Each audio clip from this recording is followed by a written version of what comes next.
Oh, okay, always helps when my microphone is on. Hey everyone, Commander Josh Hawkins here. I see a couple of people are in here already. I guess I was talking to myself when my mic was off, because I tend to do that when I mute the damn thing and forget all about it. So, what I was just talking to myself, for the couple people that are in here right now, is this is going to be a special stream because I'm hoping, depending on how many people we can get into the channel, to do a little giveaway. And I'll probably be giving away a ship skin to one of you guys, one of you people watching the stream. So make sure that you say hello in the chat so that I know who you are. That way when we do the giveaway towards the end of the stream, I will be able to get in touch with the people that aren't included. For now, I'm just getting comfortable, getting signed in, and then we're going to start some exploring. See if we could find anything cool.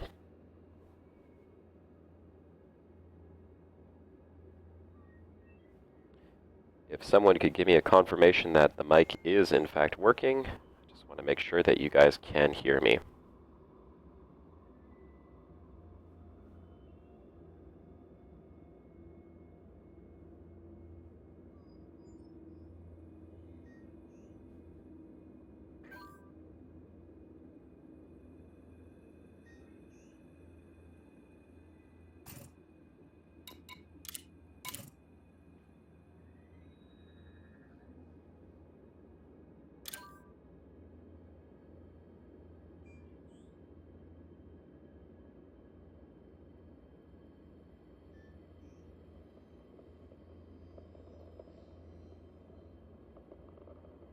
Okay, I'm going to take the setting off where I use my spacebar to mute my microphone, just because that doesn't seem to be working. I keep muting it without realizing it, so.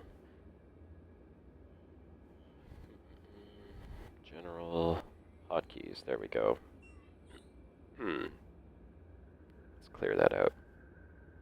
Now I can't accidentally mute myself. Excellent. Alright, a couple people in the game. Well, I was hoping to have a few more people in here to show this beautiful reveal, because I found this great planet, but I guess I'll show you guys this little sneak peek right now. External camera.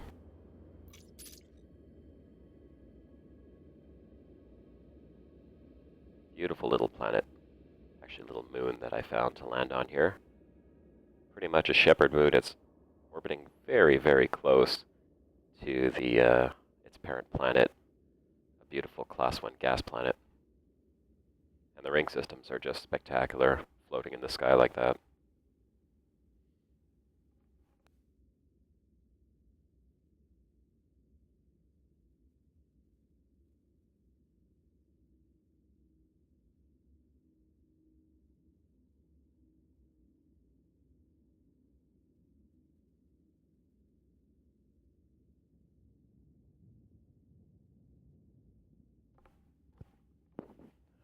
Okay. Welcome everybody. Welcome to Let's Play Elite Dangerous, exploring the Milky Way galaxy. Love it if one of you guys could just give me a quick feedback. Let me know if, in fact, you can hear me. Looks like my microphone is working. Looks like it's broadcasting. But I don't see anyone saying hello in chat yet. And I do see there's a couple people in there. So don't be shy. Say hi. Let me know you can hear this. And we'll be getting started very, very soon with some exploration.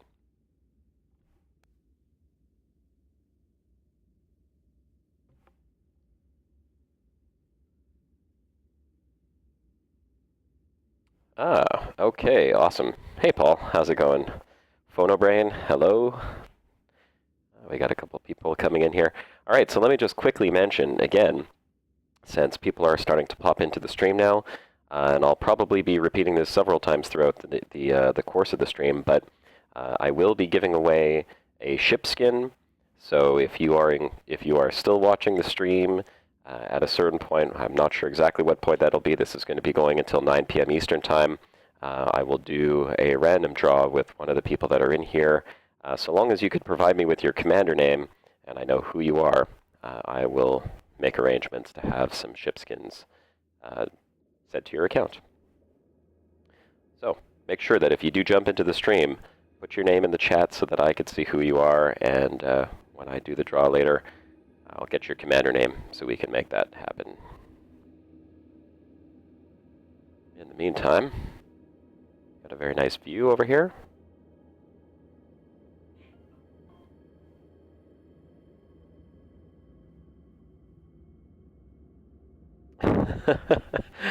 Oh, welcome, PhonoBrain. Well, welcome aboard.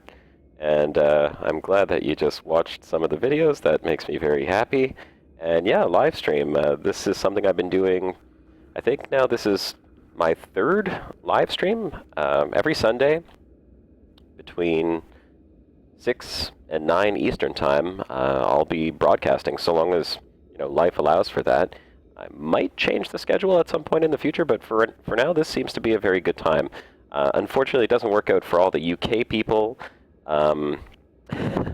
because I know you guys are on a much later schedule. I guess that's around 11 o'clock for UK, so I'm considering bumping it up a little bit and, allowing some of the UK folks to stick around for the whole stream, because I know some people last time were saying it was pretty late at the end. Hi, Stephen. And Mersak as well. Welcome. Yeah, my wife's not locked in a cryo chamber right now. She is out of her cryo chamber watching some television.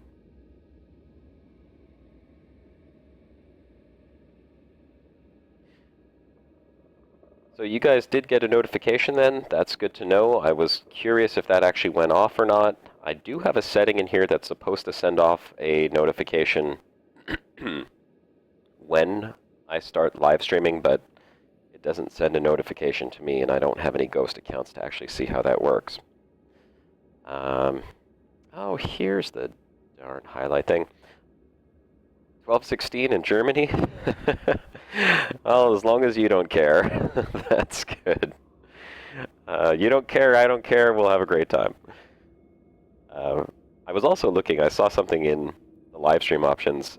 I guess it only pops up when I'm actually live streaming, which is too bad, because I had some video I took before when I was playing earlier, and I wanted to show you some of those video clips, but it looks like I might actually have to have uploaded it to YouTube in order for that to work. So since I don't have it uploaded to YouTube, I won't be able to get you any highlights, but I'm sure as we go through here, we're probably going to be able to find some cool stuff anyhow. Starting, of course, with the beautiful view right now that you're looking at. This view is pretty nice. This is on a little shepherd moon orbiting a Class 1 gas giant. And I'll show you where we are on the galaxy map in just a second here. Just so you can really appreciate this view. It's quite incredible. And I'm going to take off here in just a second so you can see exactly where I am. You know what? Give me 1 sec, though. I'm going to close my door so that you guys don't have to contend with my little dogs yapping in your ear if anything happens to move by the window. So just appreciate this beautiful shot here just for 1 more minute. And then we will take off and maybe just do a quick flyover of this little shepherd moon here as well. All right, I will be right back.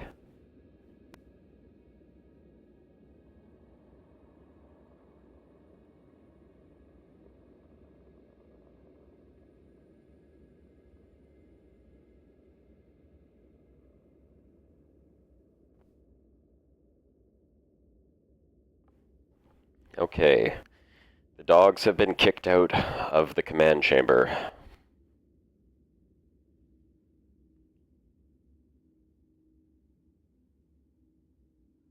Excellent. Okay, let's get started. Hope everyone's having a good time today. Anyone actually playing the game right now?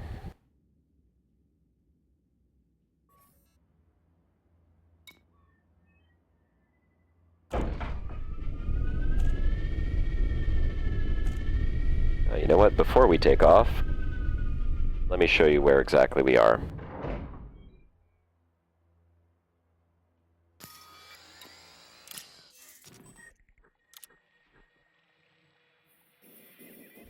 So, this is where we're currently sitting.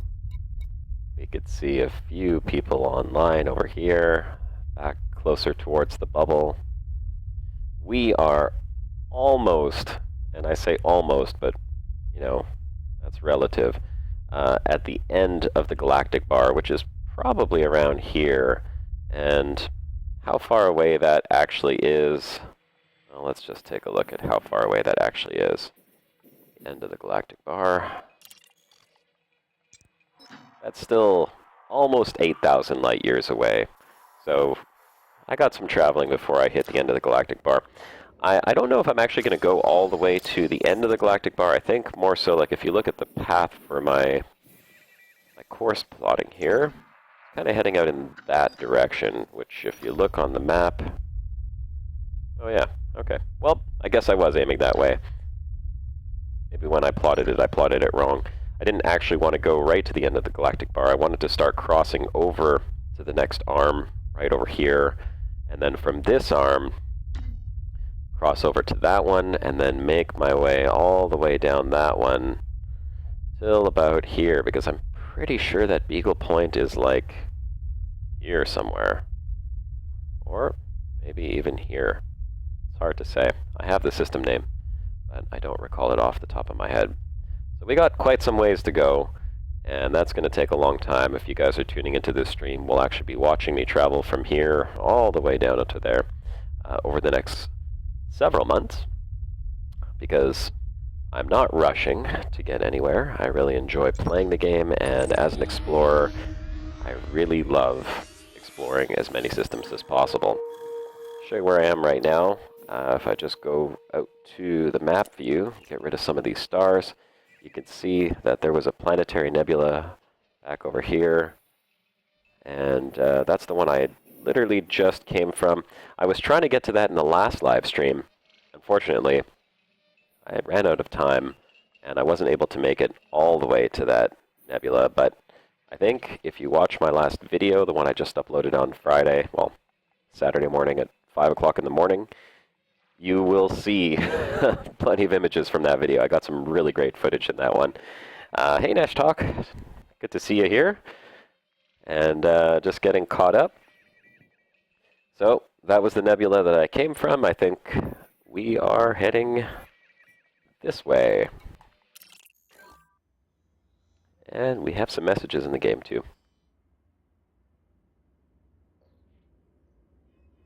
Yes, we are well and exploring new places. All right, so for the people that have just joined in, let me check the time. You know what? I'm going to set a timer so that I remember to say this out loud every 10 minutes or so. I don't want new people to not realize I'm actually doing a little draw for some ship skins at some point during this broadcast. So here we go. Timer. Let's announce that every 10 minutes. So, just announcing again, for those of you who are joining, welcome to the channel. This is Commander Josh Hawkins. This is an exploration live stream.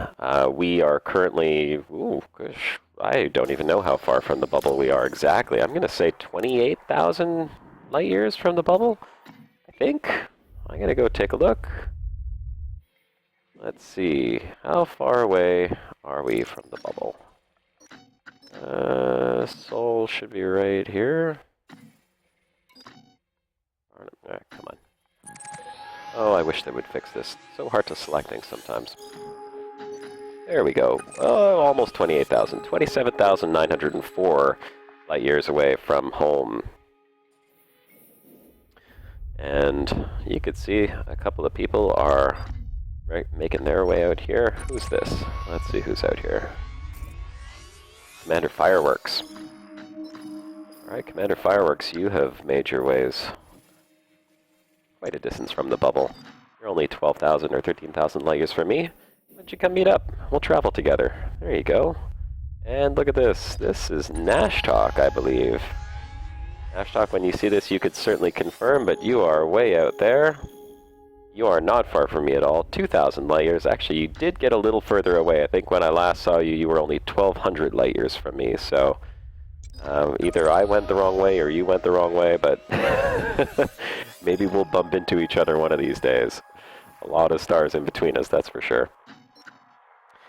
So, I haven't really picked any set destination. I spent a good 2 hours just before this broadcast looking for something interesting on the map. I didn't see anything of particular interest in this direction, so I'm kind of just aiming for, well, neutron stars and black holes along the way, and we're just going to keep traveling this way and checking out the systems as we go along. I mean, to me, that's really the beauty of the game, is the individual systems.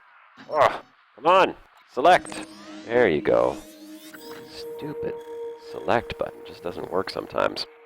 I hear that's actually a problem in virtual reality as well, is that the galaxy map is a real pain in the ass to operate with Oculus, which, sadly, I don't know if I'm going to be able to use my Oculus Rift. This is probably the poorest decision I made. I was so excited Oculus was coming out, and I knew that there was some minimum system requirements for it. But I only have a GTX 780, and I thought I had a 780 Ti, which turns out is not the case. And unfortunately, that is the minimum requirements for running, well, just for the Oculus. It's not the minimum requirements for the game, obviously. Retract landing gear. Retracting the landing gear. Thank you, Astra. You're welcome. So the 780 Ti would have ran the Oculus for some of what it's meant to do, but unfortunately, it's not going to run Elite, and I knew that already. So I'm faced with a dilemma. Maybe you guys can give me some input on what you think of this. I could potentially buy a 980 Ti, which is the obvious and immediate solution to getting Oculus to work, once it gets here in a couple weeks, that is. Or, and this is where I'm a little bit stuck in terms of a decision, or alternately, I could wait until sometime, I guess, in the summer. I think that's when the Pascal chipsets are going to be released, the new video cards, and those are supposed to be 10 times faster than the 980, and obviously would be so much better for VR. I would not have to even consider an upgrade for a very long time, I'm sure. And that's kind of what I'm debating right now. Do I want to wait for that and then just forgo any use of Oculus whatsoever? Or do I want to dish out money that I don't really want to dish out right now for a 980 Ti and just have it replaced in 6 months? Tell me what you guys think.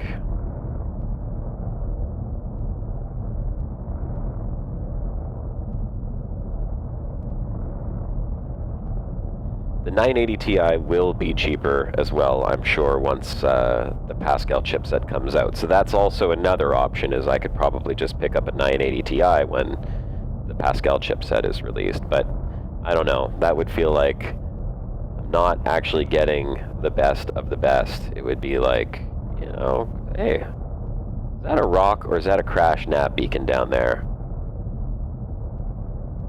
Could it be? Could it be? Some of these rocks actually look like debris. Let's go see if that's a crash nav beacon, shall we? No, it can't be. No, it's a rock. Mersac. You're waiting on a Pascal. I have the PC. I don't need to upgrade anything in the PC. I made sure of that when I bought it, but at the time the GTX 780 was kind of the top of the line card, so I think that was, what, 2 years ago or so? It was right before the 980 series came out, and that's kind of the position that I'm in with the 980 and the Pascal chipset. I'm sort of feeling like it's deja vu all over again, which I suppose makes sense, right? Yeah, everything will be cheaper the longer we wait.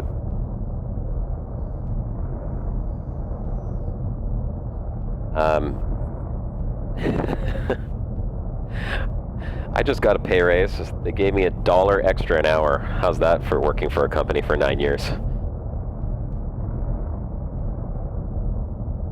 Yeah, they always are badass when you first get them. Well, what can you do? Yeah, you know what? I think there's enough people in here. We've been running the stream for 20 minutes. Let's actually do something. Okay, so you know what? I wanted to just get some air here. Take a look at this. Why I chose this spot in particular to land on. It just seemed like a really cool place. I kind of wanted to get out in my SRV and roam around. I'll show you where we are here. I don't know why I just got the impact sound, because I'm going backwards, and I sure hope there's nothing backwards behind me that I could possibly crash into. That would just be terrible. Hey, Tony. Welcome back. Good to see you. And so here we are. It was just kind of like this little plateau on the top of a small mountain. I'll show you where we are here. This is a little moon. It's really not that big. It's got very low gravity, but it was very close to this gas giant, or gas planet. Let's not use the wrong term. And I thought it would have a spectacular view, which it did. I love these views. I love moons that are so close that you can get an actual shot of the planet like this in the background. Hope you guys all like that as well. Okay, so I want to go. Let's see, where do I want to go? I just found an ammonia world, a couple of jumps back, as a matter of fact, which was nice. I don't see too many ammonia worlds, so that was kind of cool.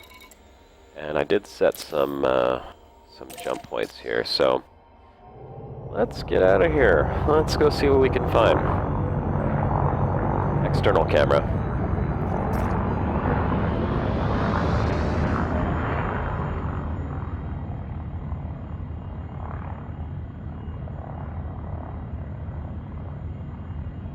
Cockpit view. Make the jump. Jumping to light speed. Okay, sorry about that. Let's put those away. Try that again. Do a manual jump.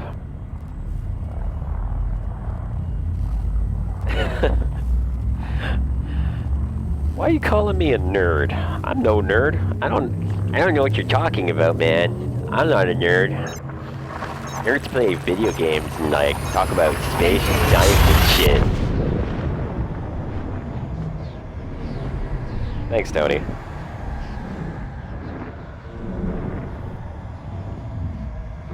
It's hard to release them on a schedule when you have very little time during the week to actually play the game, so I've been really looking forward to this live stream because it's 3 hours. I can play the game now, so don't you guys be distracting me too much. What are we doing here? Oh, let's scan. Make the scan. No. Did I program her to say that? Or do that? No, it's begin a scan. Start a scan? That works. I gotta remember that. I gave her a few commands to start that. For information.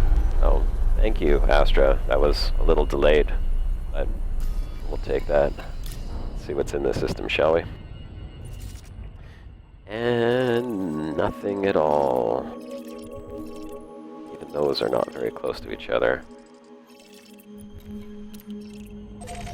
Oh, we'll get a scan on the star lease. Oh, 10 minutes is up. Okay, here, a quick reminder for all you guys. So, anyone who just got in the chat, shut up. Pause. Stop. Oh my god. There we go. Sorry about that. Couldn't figure out how to turn off my alarm. Next waypoint. So, for those of you who have just joined in, I will be doing a draw for a ship skin sometime during the stream. If I do the draw, I mean, what I'd suggest right now is if you want to be included in that, and I don't see why any of you wouldn't want to be included in that, you got to put your commander name into the chat so that I know who you are, and even if you're not on later on, I'll include all of the names in a draw. So I'm going to be drawing for a skin pack, whichever one is going to work for the winner, of course, and that's going to be later on in the stream. So we're going to have a little giveaway because I broke 1,000 subscribers, which was really awesome on my YouTube channel. I'm over 1,000 subscribers now. I wanted to make a video and just say thanks to everyone for that because, I mean, heck, I remember when I started off and I had 50 subscribers and I was like, holy crap, I got 50 subs. It's freaking amazing. Now I'm over 1,000 and it's just awesome. I really appreciate you guys. So, I want to give something back to you guys for participating. Manager bartender, nice. I would also suggest you add me as a friend in the game if you have not done so already, because that is how I will have to communicate with you if you don't happen to be in the stream when I do the draw. So send me a friend request in-game, as well as putting your name in the chat. If you cannot sign in right now, then just make sure that the next time you're online you send me a friend request. If we don't meet up in the game like today or tomorrow or anything like that, don't worry. I will make sure that this gets over to you. I am a man of my word. Commander Josh Hawkins is a man of honor. So, let's see what we got. 45 objects. Looks like it's a couple of stars. Maybe a few gas planets. Yep, that's what I thought. Ooh, a little one right over there. Not that small. I've seen much smaller. Medium-sized, small to medium-sized moons. Nothing that looks of particular interest. Oh, except for that one. That one's really close. But it's 87,000 light seconds away, so I don't want to go look at that. And that one's got a really big, really large radius, 72,577 kilometers. This one as well, ooh, 75,000. Fairly close. Let's see how close the moon is. Also very close. I'm gonna go take a look at that, just see what that looks like. That one, forget about it. What kind of stars? We got an A and a K. It's a machine gun system. It's AK. Right. And I'm gonna refuel, because I have been paying attention, don't want that to get too low. Fuel scooping.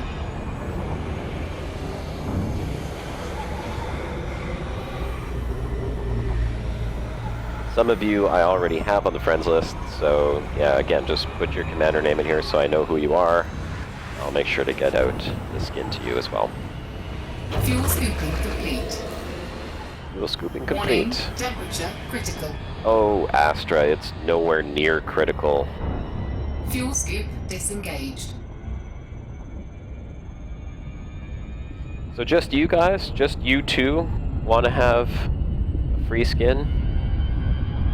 Commander Bartender and Gyarados. And Commander Papillon. There we go. Want to get more than just 2 people in the draw, that's not exciting at all. What would make this even better, maybe I'll do 2 skin draws, but I'll definitely need to have more people in the stream in order for me to do that. We'll say if we get up to, and I'm going to set a goal here. We had, I think at one point last week, because I don't really broadcast this anywhere, I should post it on Reddit, or maybe someone else could post it on Reddit for me, just saying that there's a live stream on Exploration going on right now. That would be great. If we can get 50 people in here, minimum, I'll draw 2 skins. We'll give away 2. So that'll be a 1 in 25 chance, so if someone can do that, if you can, that would be great. Otherwise, I'll go ahead and just make a post on Reddit myself, the next stop, and see if we can get some more people into the live stream. I'm sure people like to watch Elite. Oh, well, this moon wasn't as close as I was hoping it would be, but it's close enough, I suppose.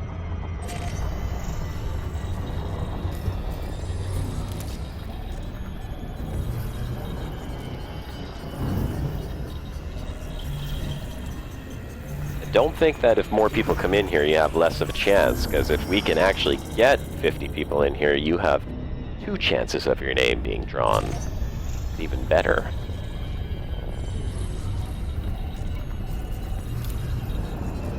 Bartender, you are now my friend in game.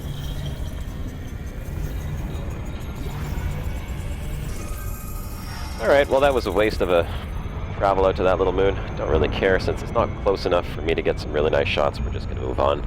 Next waypoint. Where are we going? We're going back this way.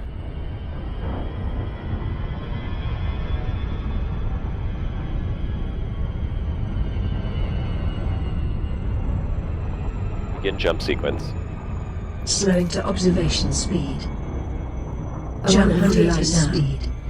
I thought I got rid of that double voice thing. I'm gonna have to take a look into that and turn that off. It is a little immersion breaking when both my computers are talking to me at the same time.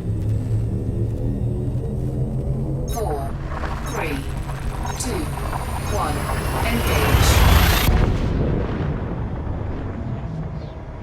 Engage. There you go. Wake up the Brits.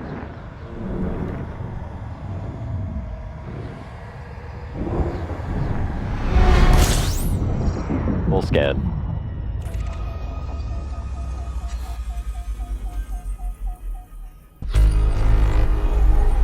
On Roku. So what is Roku exactly, Stephen? Because I've never actually heard of that before. Please educate me.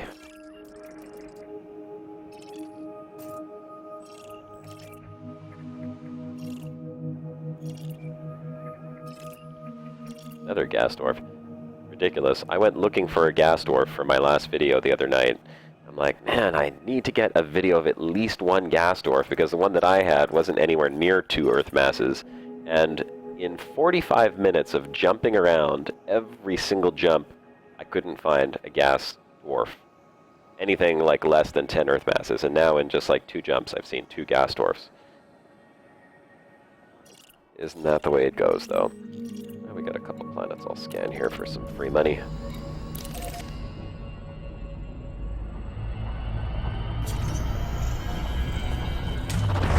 Fuel scooping.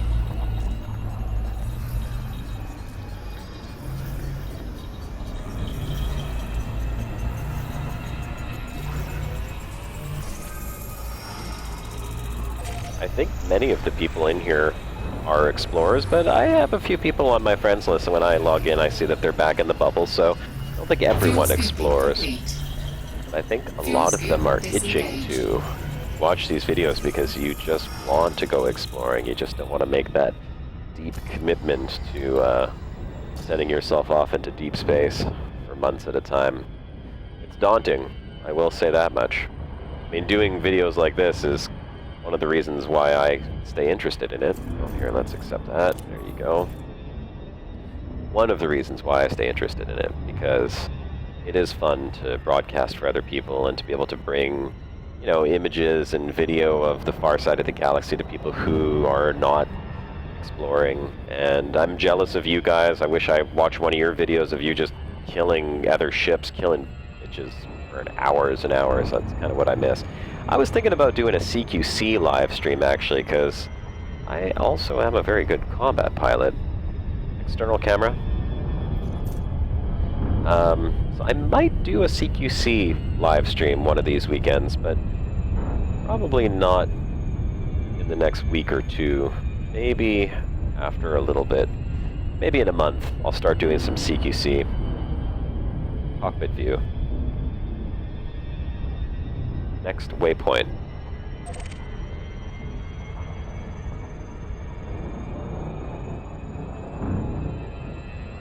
Make the jump. Jumping to light speed.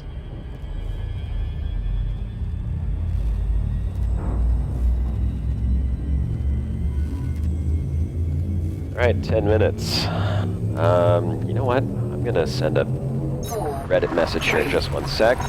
Just a reminder. We're going to be doing a draw for some ship skins a little later on. If we get 50 people in here, I'm going to draw for 2 ship skins. One for one commander, one for another commander, of course. You can't win 2 packs of ship skins. It's not the way it's going to work. Just to define the rules here. And if you want to be involved in that, you need to put your commander name in the chat. And you should send me a friend request in the game as well so that I can, in fact, communicate to you once I have drawn the name if you're not on the live stream. Oh, look, we got a water world there. Hopefully it's 96,000. Well, it's not terribly far. I mean, it's not that far, I suppose.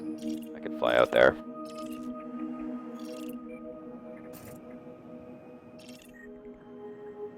Look at this. 83 light seconds from the primary. We're gonna go take a look at that. There's a hot Jupiter if I ever seen one. And she can see it right from here. Oh yeah, look at that.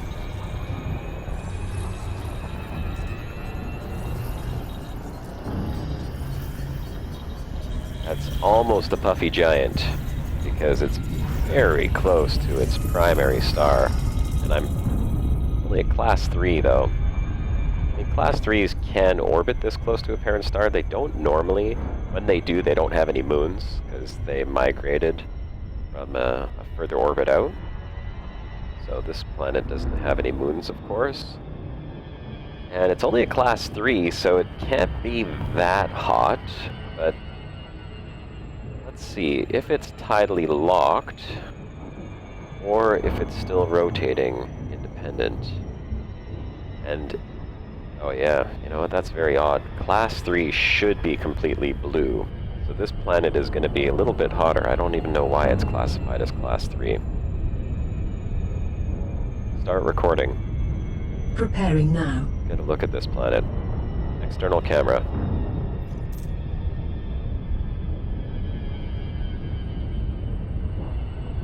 Let's see if we can science this planet a little bit.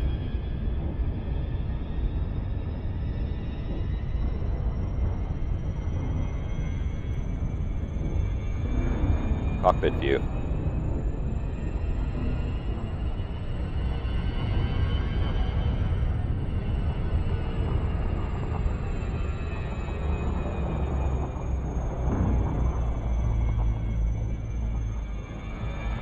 Right, let's see what this planet is all about, shall we?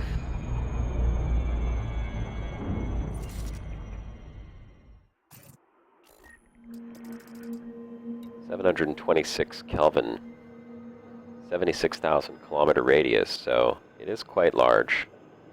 I believe that's a fair amount larger than Jupiter. You know what? We should take a look at that. Let's see how big one Jupiter radius is, just so we can make the comparison. This should show up, right, Jupiter? Yes, it does. Let's see what one Jupiter mass is exactly. Life of the True Bros. Amen. So Jupiter has a... Oh, look at that. It's, okay, it's not that much bigger. So Jupiter's radius 71,000. And 317 Earth masses, that I knew. But we're at 71,000. So this planet is a little bigger than Jupiter, but not incredibly bigger. Strange to see a brown Class 3 gas planet. I guess the stellar forge that Frontier created is not 100% accurate, because this planet should not be brown. It should be blue. This is an anomaly planet.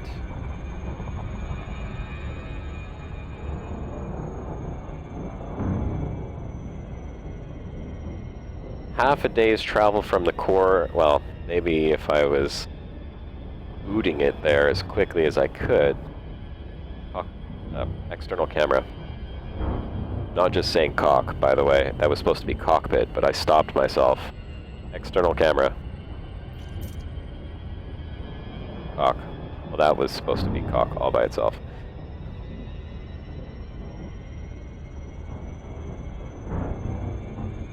Alright, a little video. Class 3. Supposed to be blue planet, but instead it's brown. Very odd. Could be because it's so close to its parent star, 80-something light seconds away. It's just on the edge of being a class 4. So it wants to be a hot Jupiter. It's like literally right on the edge of it, but it's not quite there yet. If the Thargoids come out, I'm busting out my guns. That's what's gonna happen. Next waypoint. Make the jump. Jumping to light speed. External camera. Take a picture. Complete. Cockpit view. Watch, here comes the bug. There it is. Look at that. Inside of the Asp. Kind of cool, though, to see that, you know, they do have parts of the ship modeled, and there's a lot of volume on the inside, so once they start adding in the actual interior, for multi-crew and eventually for walking around, these ships are enormous. I'm sure you guys have probably seen the comparison chart where they show you how big the ASP Explorer is compared to like a 747. It's huge. These are incredibly huge ships, so once you have first person walking around, it's a trek from one end of the ship to the other. Well, that's a mooring system. Next waypoint. Make the jump. Jumping to light speed.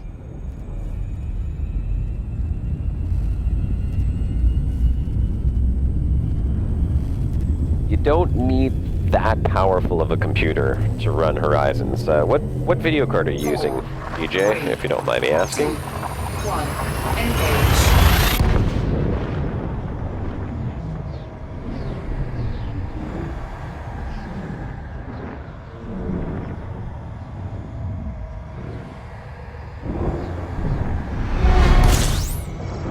Oh, what do we got here? Was that a black hole or a neutron star? It was a neutron star, I think. Yeah, there it is.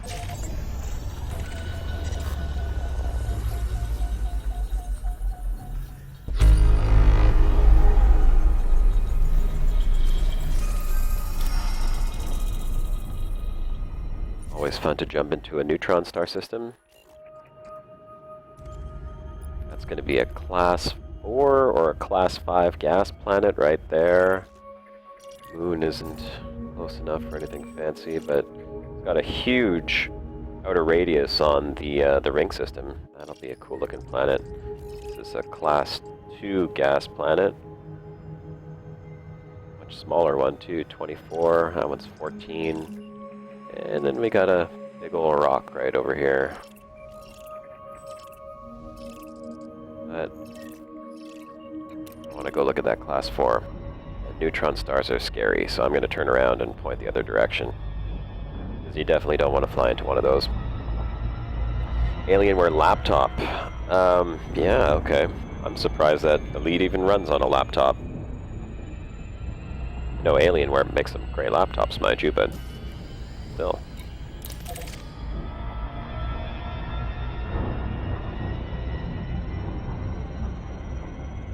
Yeah, not upgradable. That's the unfortunate thing about laptops, isn't it? You kind of buy them for what they are and use them as long as you can. My boss, who can buy any laptop he wants to, I hope he's not watching this stream right now, just bought like a $6,000 laptop. I drooled on it a little bit, had to wipe the drool up, but it was just unbelievable. And he bought that because he's building a golf simulator, like, you know, the kind that some of you might have seen, where it's like with the net behind it and a big screen in the back, and it has like a radar gun, so it knows exactly the speed of your golf ball shot, and it tracks the motion of the ball. Anyhow, he needed this laptop to run the simulator because he's a golf nut and he can't golf in the winter. Actually, he probably does. He flies all over the place. He's got tons of money, this guy. I'm jealous of his whole life. Well, half his life. The money part of his life I'm jealous of. The rest of it, I don't want his wife. I'd much rather have my wife. She's hot. Frozen in a escape pod, mind you, but I peek in the window while she's sleeping.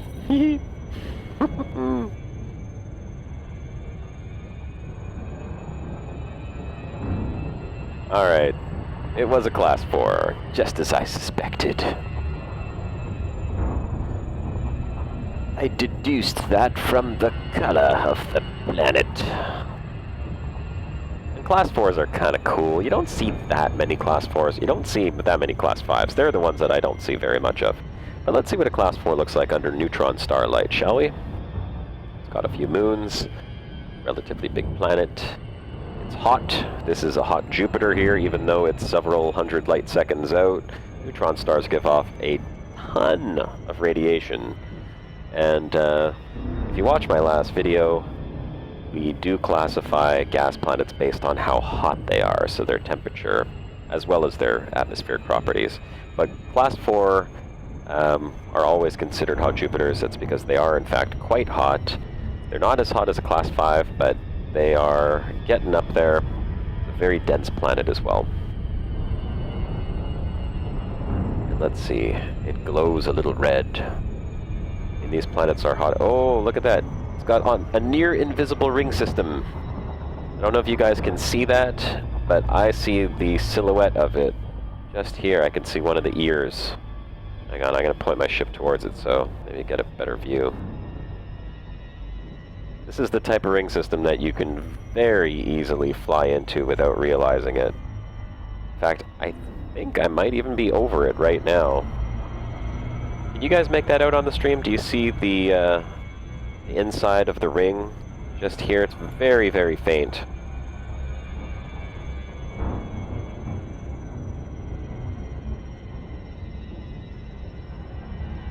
It's a very, very light ring, and yeah, they're very dangerous. I've flown into a couple of these without even realizing it. And you know what? I'll show you if you haven't seen a ring like this before. Okay, I don't want to get too close because it's really hard to spot them. I really don't want to take any more module damage. I'm going to try to get up close. Okay, now I'm starting to resolve it a little bit. I can see it reflecting the light from the neutron star. These are extremely sparse rings. The rocks in them are very, very far apart. So they're actually kind of cool to look at. I'll go take a peek here. There we go. I can see them down there. Oh, you know what? Maybe they're not as sparse in this one. Maybe it's just because... Oh, no. Yes, they are. Look at that. See how much space is in between them. That was my 10-minute alarm, by the way. So as we come into this ring system here, drop out of Super Cruise. Let me just quickly remind, or not remind, let everyone know. Now you can see the ring system. True bros. So for everyone that's in the chat right now, here's what I would like you to do. Go ahead and put your commander name into the chat if you want to be a part of this. At the end of the broadcast, I'm going to be looking through. I'm going to take down all of the commander names that are in there, and we're going to do a draw for some ship skins. And I will suggest you add me as a friend in the game. Whoever it is, if you don't, I mean, I'll add you myself. Just make sure your commander name is spelled properly in the chat. And at some point here, we'll do a draw for some ship skins. I'm just going to restart my timer. If we hit 50, yeah, I said 50. If we get 50 viewers in the stream, I will draw for 2, so you'll have twice as much chance. And while we're staring at this, I'm just going to do a quick Reddit post to let people know that the live stream's going on. So bear with me for 1 second. I'm going to just stop the ship so I don't crash into anything. Stop engines. Stop all thrusters. And let's see if I can find a link to this. I have to make sure that I don't accidentally close the window because I think I'll lose the chat, and I definitely don't want to do that.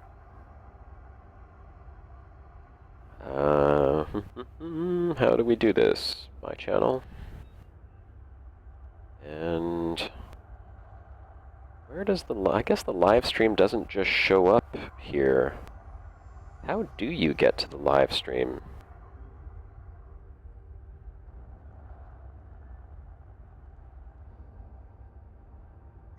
I'm not sure how you get to the live stream as a link. Oh, maybe it's right here on this screen. Play ad.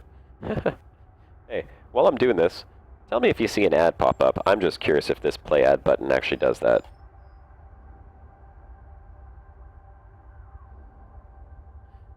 Says I'm still streaming. Stream options. Enable DVR. Oh, it should be on by default. Yes, it is. Link to... Oh, I think I found it. Here it is. Share on Twitter. Okay, there, I can tweet it. That works. And I'm also going to send it out to Reddit.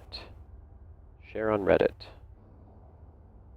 Where do I want to share that to?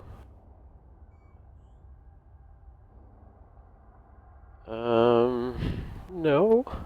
No. Choose a subreddit. There we go. Elite. Dangerous. Well, that was A lot easier than I expected. Okay. Sent off. Now we can resume. Alright, and you know what? I'm just in case, because I want to be safe with this, just in case I accidentally close the window, I do not want to lose all your commander names. So I'm going to see if I can just copy-paste this. Yes, I can. Oh, man. Copy-paste chat. There we go. Copy. Let's open up a notepad. That works. Perfect. Okay, so now I've got all your names saved, just in case I'm an idiot and I accidentally close that window. Which sometimes I can be an idiot, so let's hope that today is not one of those days. Just making a new folder, putting you guys in here, live stream, and we'll save this as contest. Contest. File contains Unicode characters. Just save it. Gosh. Okay. Hey, Wildstyle. Thanks for adding me as a friend in game. And let's make sure that chat is up to date. There we go. So, getting back to what we were looking at here, this is a Class 4 gas planet. Very hot. Look at the stats on it in a sec. This is what happens when you have an extremely low density ring system around it. You can see that there are very few rocks in this ring system. So it was almost invisible flying overhead. Some weird looking rocks in there too. I don't know if that's a rendering thing. Gotta be a rendering thing. The ones in the distance look strange. They have a strange color to them. Did anyone see that? The rock right in front of me, actually just behind this big rock in front of me, just vanished. That's a bug you should watch out for if you're flying through ring systems. They vanish, but they're still there.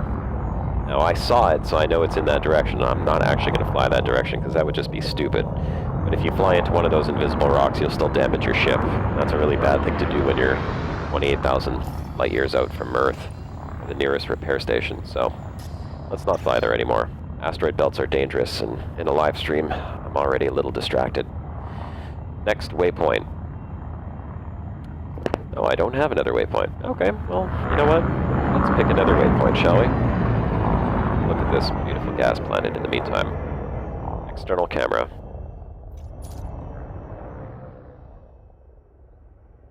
There we go.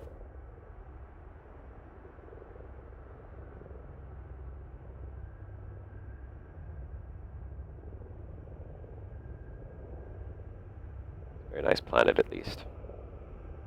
Anyone else excited by gas planets? Do you find them sexy in some way, like I do? Take a picture. Take a picture. Okay. Cockpit view. Alright. Find a new place to fly to. Set a new destination. And we're going that way. So let's see what we can find. If anybody spots something that I don't, yell in chat. Use capital letters so that I can hear it better. Oh. I've been wanting to find a giant star for a while, but haven't seen any since the Hypeo-Proud Nebula, which was quite a ways back, a few thousand light years. Well, these two sure are getting a little close, aren't they? Wow. I don't know if I've ever seen two stars that close together. I mean, this would be a good place if you wanted to test out whether you could fly from one star system to the next in Super Cruise. I mean, it's not that far apart. I don't think it's possible, but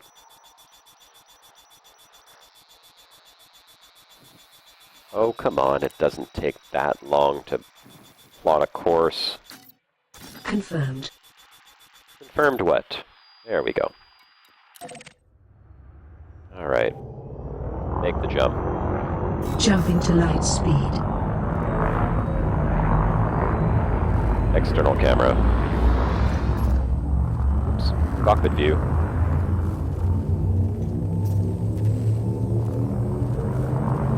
Ready to engage. 4, 3, 2, 1. Hi, Jenny Engage. Rose. Welcome to the channel.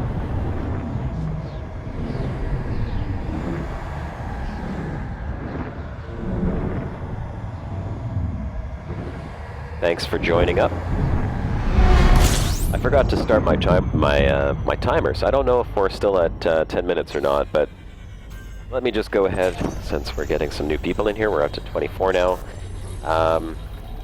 I know Twitch is leading. Ghost, thank you for bringing that up. I just wanted to tell you, let me answer that before I before I get into the skin for ships contest draw that I'm going to be doing. I'll mention that again in a sec. The reason why I'm streaming on YouTube, and yes, I probably should be streaming on Twitch. I know it's a lot more popular. I did my first stream on Twitch, but it seemed like I had to get my own traffic to come in. Now, with YouTube, at least from what I understand, is it actually notifies my subscribers that I'm streaming the moment I begin my stream. And I know a lot of my subscribers, I mean, just based on analytics, a lot of them are from the UK, so, you know, many of them are sleeping. It is Sunday, everyone works in the morning, well, most of us do at least. But out of 1,000 people, you know, if there's a few that get the notice and jump on, it makes my life a lot easier, because since I started my YouTube channel and making the exploration videos, it's a lot of work. I've had to get involved in quite a few different social medias in order to bring traffic there, and it's taxing. It's just exhausting sometimes to have to do all that. I'm not a big social media guy, to be honest, so, you know, having to spend as much time as I do now actually putting my channel out there and making sure that it's posted on Facebook and Waterworld, Facebook and Reddit and Twitter, and keeping up to date with all of that, it's very new. I'm still getting used to it. Twitch, I might actually do that, you know, might do the Twitch thing, and if I can find a way to bring my Twitch stream over to YouTube, which I heard there is a way to do it, but it didn't work out last time. So I'm sticking to YouTube in the meantime, and eventually I'll go over to Twitch, because I do like some of the formats they have there where you can see when people join or subscribe to your channel. I think that's really cool. If you're watching this live stream, mind you, I mean, please subscribe to my YouTube channel. I mean, if you like exploration, if you like this type of thing, you'll definitely like the stuff that I put up there. It's all about exploration. And look, we just found a water world. Anyone who's watched my videos, which most of you, I'm assuming, most of you who are subbed to my YouTube channel have,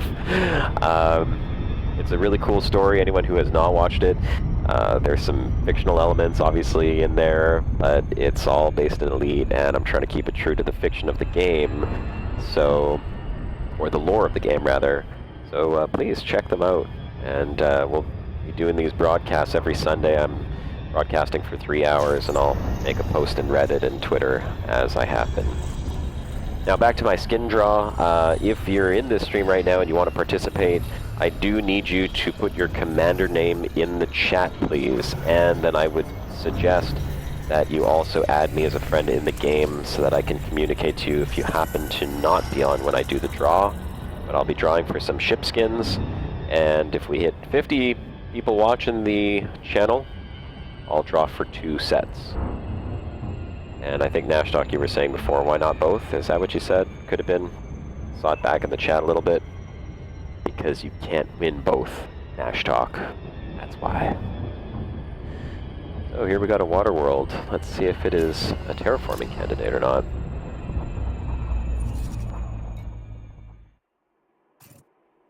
Yeah, no it's not. From Obsidian Ants referral, yeah, that was great. I can't tell you how exciting that was for me. You know, I watched a lot of his videos, and he kind of inspired me to go out exploring when I first decided that it was time to do something else in the game after about a year of play. To get a message, I think it was on Twitter or YouTube, I don't remember where it came from, which one it was, but it was from Shibuka. Shibuka sent me a message saying, "Hey man, congrats on getting an Obsidian Ant shoutout." And I was like, "What? I didn't realize I had a Obsidian Ant shoutout. Like what?" You know, got really excited and watched the video, and it was really cool to see my video being played on his stream or his YouTube channel. Did you see that green atmosphere? That was pretty cool. I gotta see what type of atmosphere that was because it glowed green. Let's see what type of atmosphere makes a green glow like that. It's argon. Of course it's argon. I know that oxygen can glow green as well, but it wouldn't glow green like this. It would only glow green if it was in a nebula. Argon is what glows green. So we got an argon-rich atmosphere here. External camera. External camera. There we go. A little green atmosphere reflected through the sunlight. Can anyone tell me what the name of the science behind that is called? When a sun, or a star rather, sends light through the atmosphere of a planet or another star, and we can look at how the light is broken down and tell what type of atmosphere gas the light is passing through. Who knows what the answer to that is? Let's see.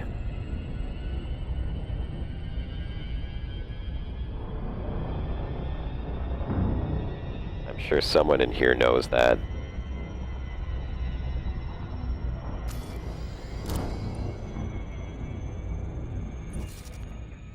Anything else of interest here? We can scan those two planets. Spectroscopy, spectroscopy, spectrograph. Yeah, okay, it's not too bad. You guys know your stuff. If you don't know what that is, it's a really cool thing you can do in science. This is what science let us do, folks. We can figure out the atmosphere, what gases an atmosphere contains on a planet or a star based on its spectrograph or spectroscopy. Actually, spectroscopy is the correct name, I believe.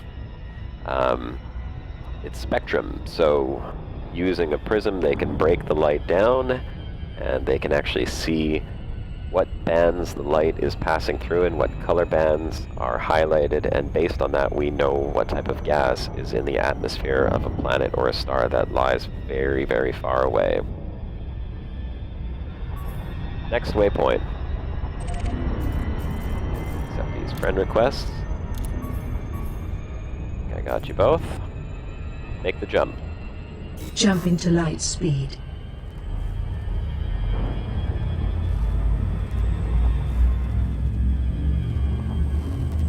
Alright, I'm gonna read chat. Smart commanders being smart. Yeah, no kidding. Good job, guys. Ready to engage.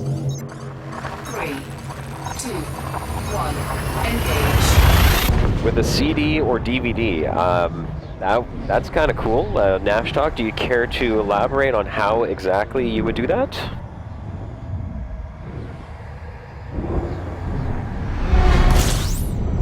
Full scan.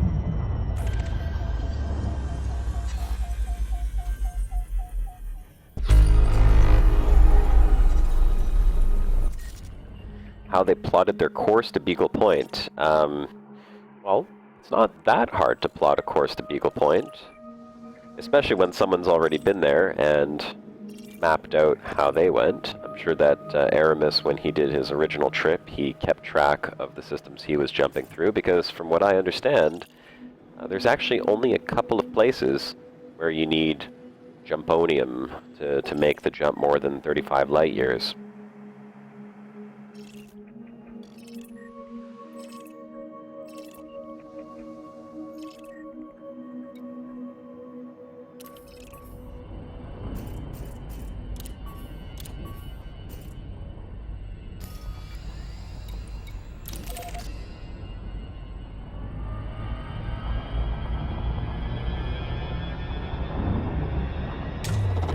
Fuel scooping.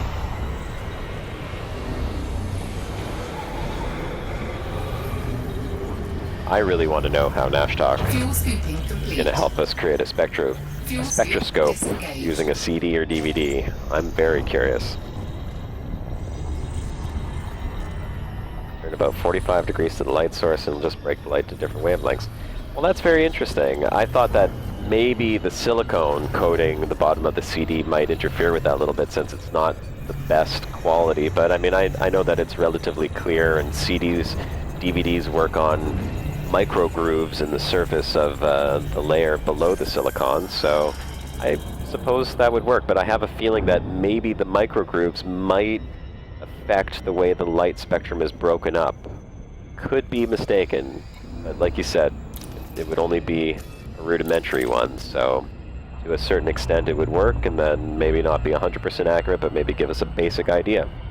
Very interesting, and that's something if you like doing those type of experiments. Very easy to do. You can look up the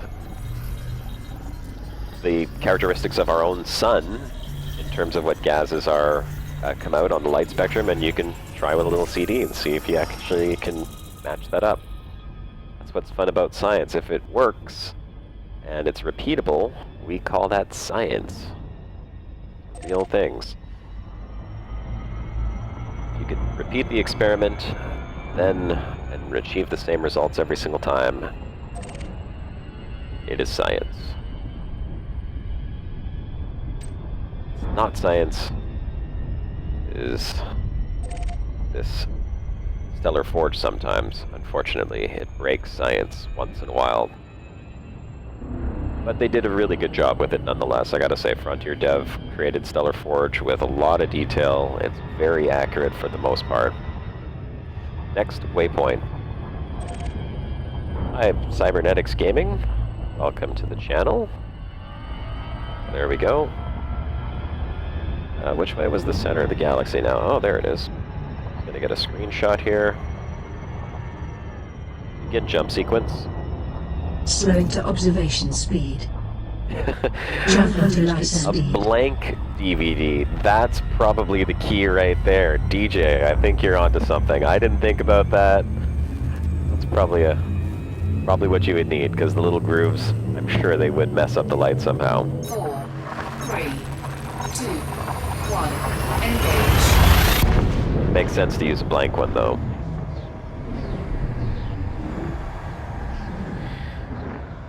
Turfree, I'm only another 1,000 light years or so from where I was last time. Just barely.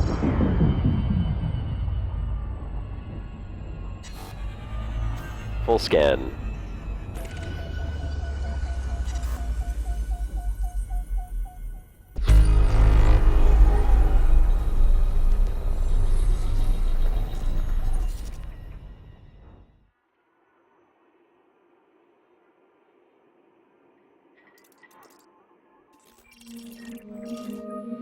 Well, nothing here except for a bunch of stars. 1, 2, 3, 4, 5, 6. What do we got? MLMLT.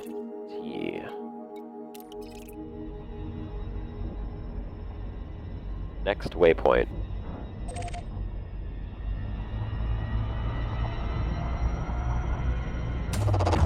Fuel scooping.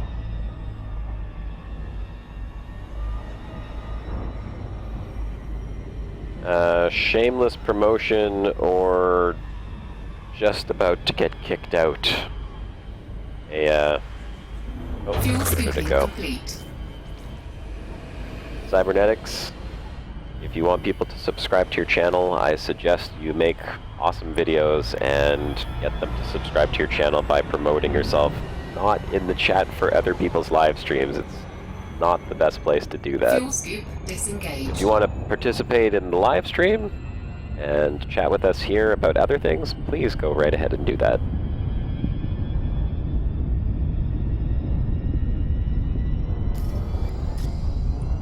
Next waypoint. Oh, I already got the next waypoint.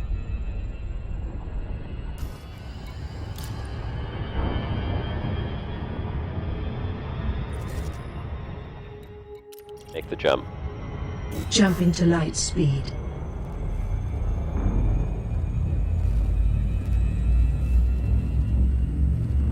And I'm sure your content is very good too, Cybernetics Gaming.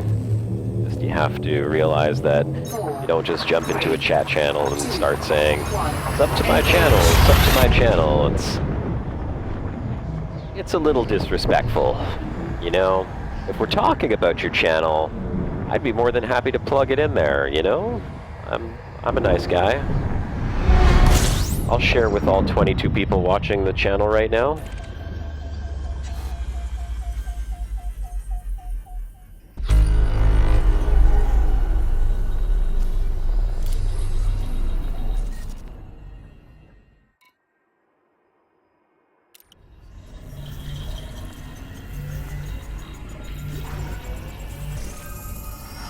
So far, nothing interesting. Next waypoint. Next waypoint? Fuel scooping. Why not have another waypoint? How could that possibly have been the last one? Fuel scoop disengaged. I don't have another waypoint. Okay. Why the heck did I come to this one? Oh, right, I remember why. Because it was right next to that other one, wasn't it?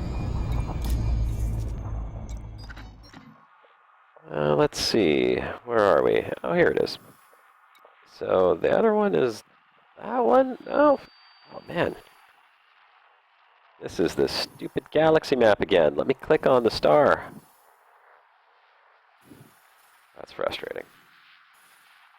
They're so close together, you can't select the one that's next to it, no matter what I do. Oh, stupid fucking galaxy map! Oh, that's so frustrating. Anyone know how to fix this?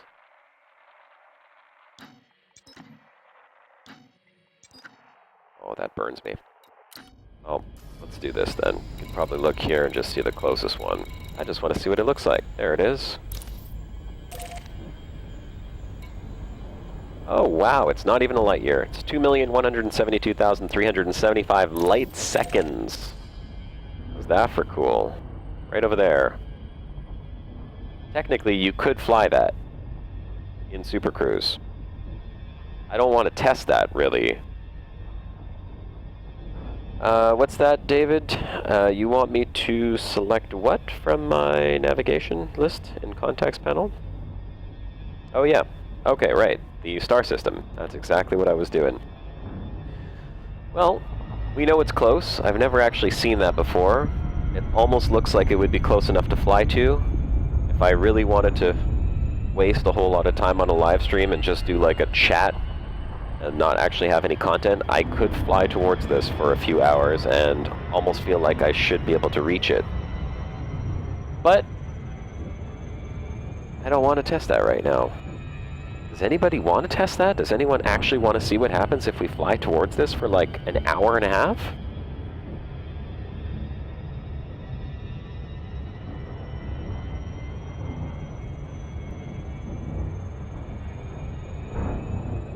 Crew Bros, are you taking off, man? If you are, make sure you put your commander name in the chat already.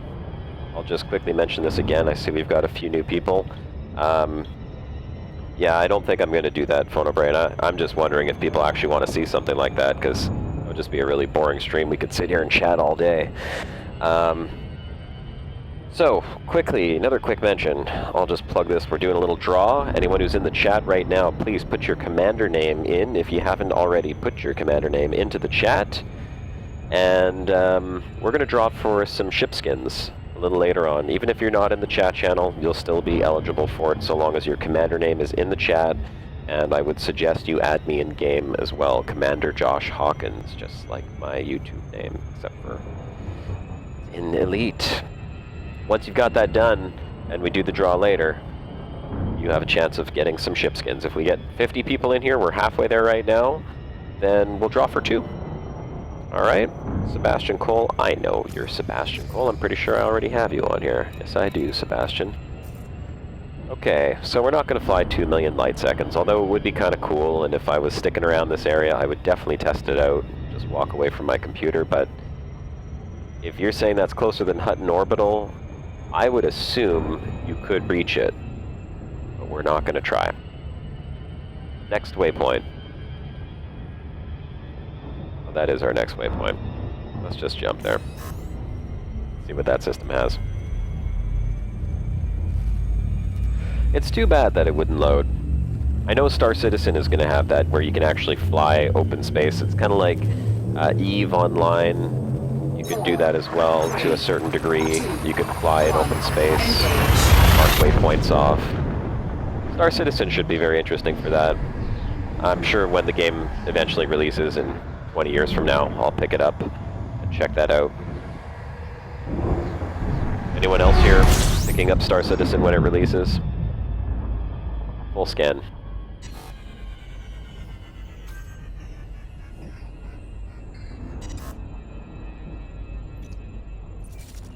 Oh, get my scan in there.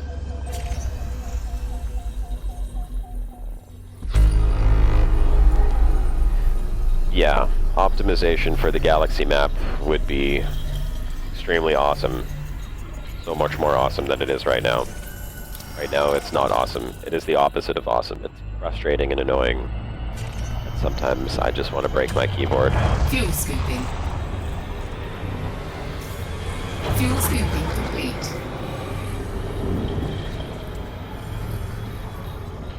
Fuel scoop disengaged. I have an idea.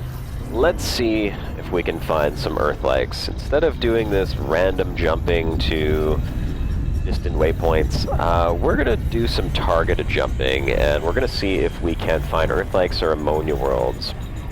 Now, from what I understand, Earth-likes and ammonia worlds are easier to find around, I believe, F and G and K type stars. So I'm going to go for G and K and see what we can find.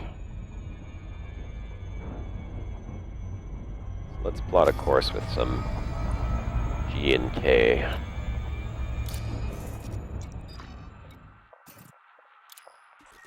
Oh, and for anyone just joining, just to give a quick overview of where we are. Look at this, look at all you guys, look at all you explorers out here. That's really cool to see. Now that I've got you guys all adding me as friends, it's really interesting to see how people are making their way across the galaxy. I see a whole bunch of you. And Nashtalk is leading the bunch. Nashtalk, I think you're just ooh, you might even be ahead of me. I don't know. Hey Nashtalk, do me a favor. Check your distance to Sol, would you? Let's just see how far you actually are. How far I am. Who is further away from Sol right now?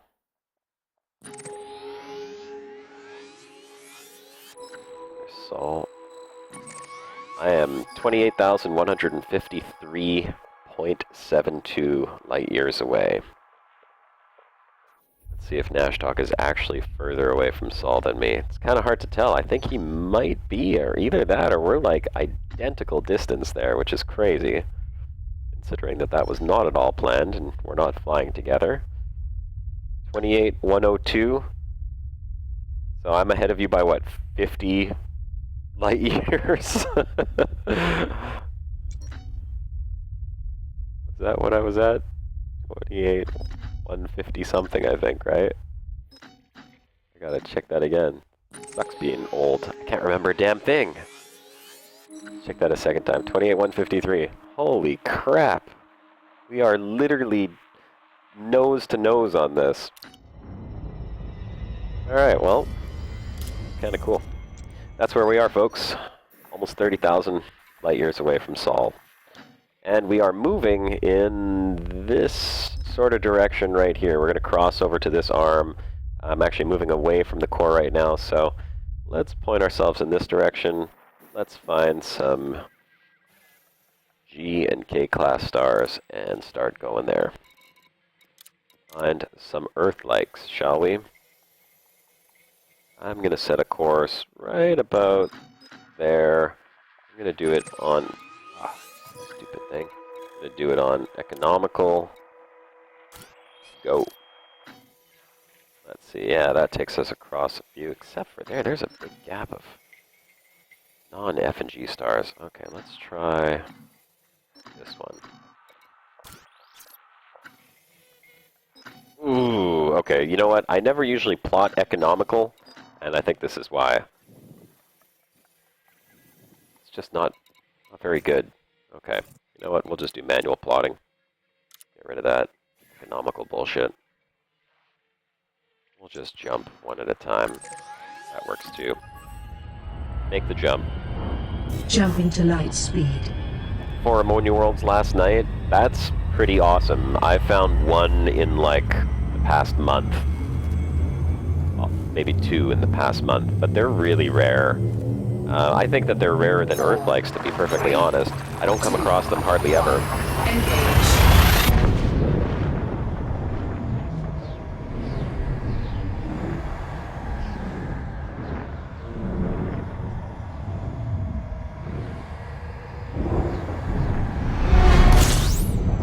Full scan.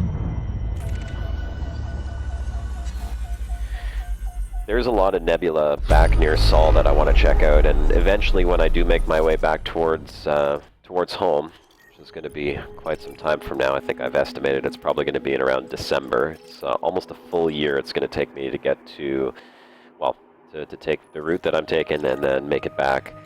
When I do, I think the next thing that I'll do, aside from upgrading my ship to probably an Anaconda at that point, I think I should have more than enough credits to do that, is I want to check out all of the sort of custom Nebula, all the ones that were added into the game manually, not the procedurally generated ones.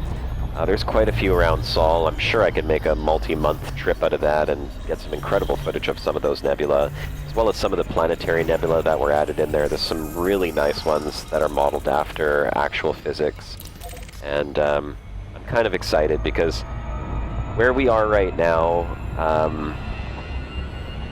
the reason why you don't see any of the handcrafted ones, and it's all procedurally generated, is because we can't actually see out this far. I mean, from Earth, you just can't see this far in the galaxy, so they have to just sort of assume it. That's the reason why it's all generated that way. There's too much gas and dust between us and the far side of the galaxy. Even to the core itself, there's too much gas and dust to be able to spot planetary nebula. They're too dim. Even regular nebula would be too dim to actually see. We might be able to pick him up on infrared, but that's the only way that we would get any detail on it at all.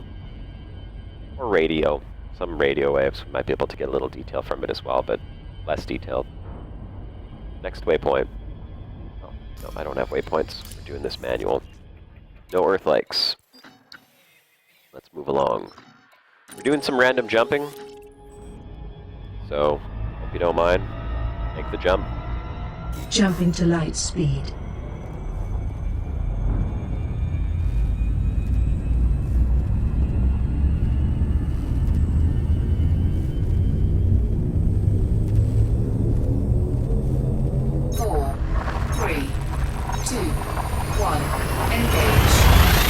Yeah, Turfree, sorry, I know it's a bit of a delay. I'm not looking at the chat constantly, but just looking at your comment there, I do believe Thargoids are native to ammonia worlds. I think that is part of the lore, but they tend to live in witch space. I'm not exactly sure. Maybe they don't live in witch space. Maybe they just hang out there. It's kind of like a cool place to hang out. You know, the space between hyper jumps. Full scan. But, yeah, ammonia world creatures.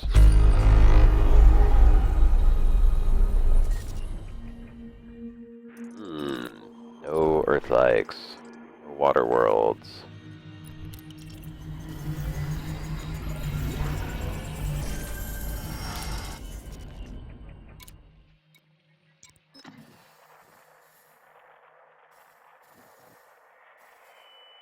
I'm going to try not to crash into any stars.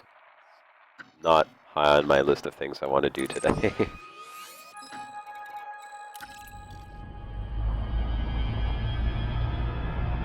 Make the jump. Jumping to light speed. Yeah, the space between hyperjumps. So the lore in Elite, they call that witch space. Witch space. And supposedly that's where commanders would get pulled from by Thargoids. They could like catch you while you're in witch space. And first thing that I remember reading is that the Thargoids lived in witch space. I don't know, maybe there's planets in here. This is witch space right here, of course. Maybe there are planets in there, who knows? But somehow they dwell in witch space and they can just yank you out and pull you into other parts of the galaxy. Full scan.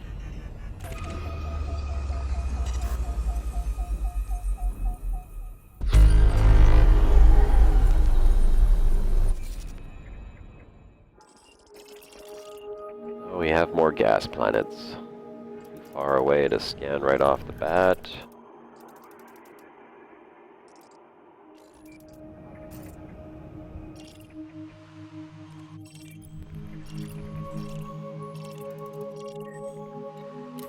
Nothing interesting there.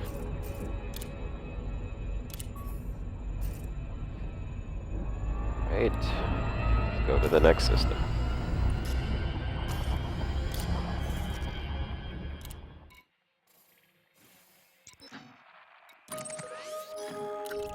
Make the jump. Jumping to light speed.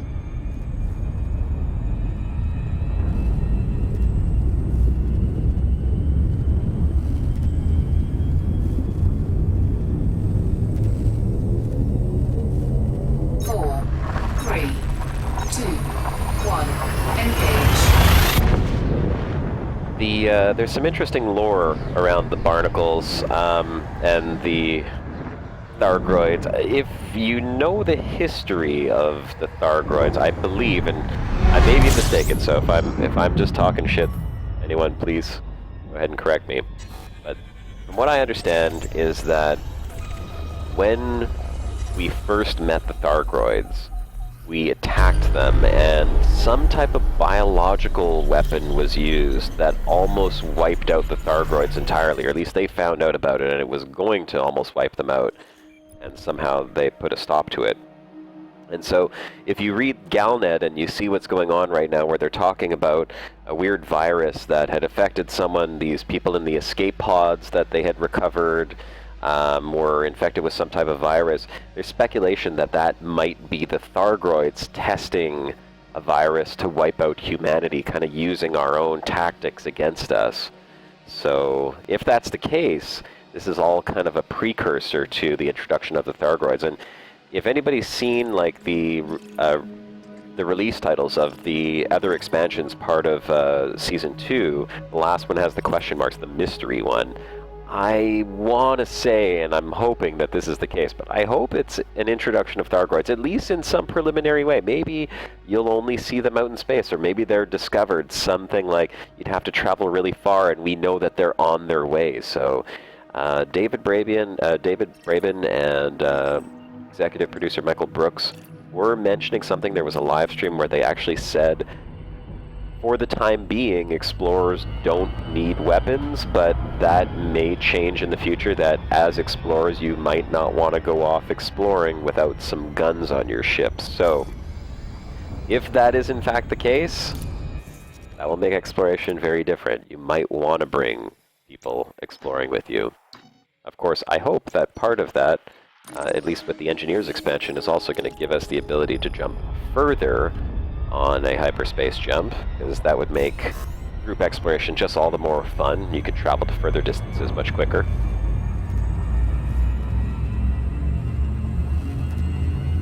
Something different than the tech virus. If, DJ, if you're talking about the, oh, bye, Paul. Sorry, I didn't catch that. Have a good one, man. Thanks for watching. Appreciate you participating again. The tech virus, I think, are you talking about the way that the unknown artifacts degrade technology or break it apart? Because I think that's related to the UAs. Could be mistaken.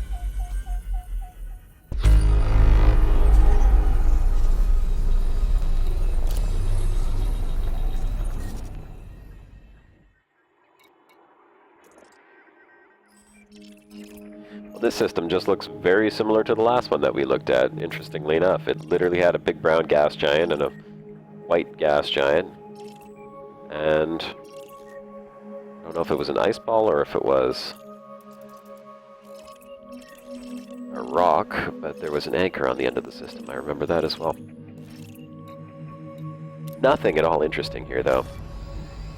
You know, I had a feeling that this was going to happen. That's why we're just sort of doing these random jumps. If you look on my galaxy map, if I were to zoom out here and just start plotting routes in the direction that I wanted to go, there is literally nothing. Nothing at all. It is the most boring expanse I'm traveling through right now, other than just, you know, star after star and system after system. No unique features, no nebula, no planetary nebula that I've been able to find. I've passed a good chunk of that, and hopefully there will be some ahead. For the time being, we just have to find our own beautiful places. I would always bring a detailed surface scanner, Vincent, because, I mean, that's how you make extra money, even if you don't want to scan every planet, and you don't. Don't get me wrong, with exploration, some people feel compelled to do that, but it's not necessary. You don't have to scan every single moon. If you get a good detailed surface scanner, you can scan a large majority of the planets right from the landing of the star. Like here, I'll see if this one here will actually do that for us, and I'll show you what I mean. What do we got? 44 objects. Okay, good chance with 44 objects something's going to be close. So let's take a look at our system map. We'll see what's actually within the scan range, if anything at all. And this is what I would normally do. Oh look, we got a couple of binaries. Perfect. Perfect. This is a very interesting system, actually. Let's see what we got here. First, we're going to take a look. That's only 3,300 out. Big rings, 11 Earth masses, 324, 56, and 61. That's actually pretty close, that moon. That would be interesting to look at. These two, not close enough to get anything interesting. And those are a little too far apart. If anyone's wondering what the heck I'm doing here, checking the distance of the first moon to its primary, or to its parent planet, to see if it's close enough to get some really nice vistas or views. Now these two are right close to each other, and these two are right close to each other, but what's most interesting is that they're all within scan range. So this is exactly what I was talking about, Vincent. From the star itself, if the mass of these planets isn't too light, I don't know what they are, you can use your detailed surface scanner, make some extra money, get some extra scan data without ever having to leave the star. There we go. You just turn and point, and if you do go out on a long exploration ship, then this is really how you're going to make all the money you're going to make.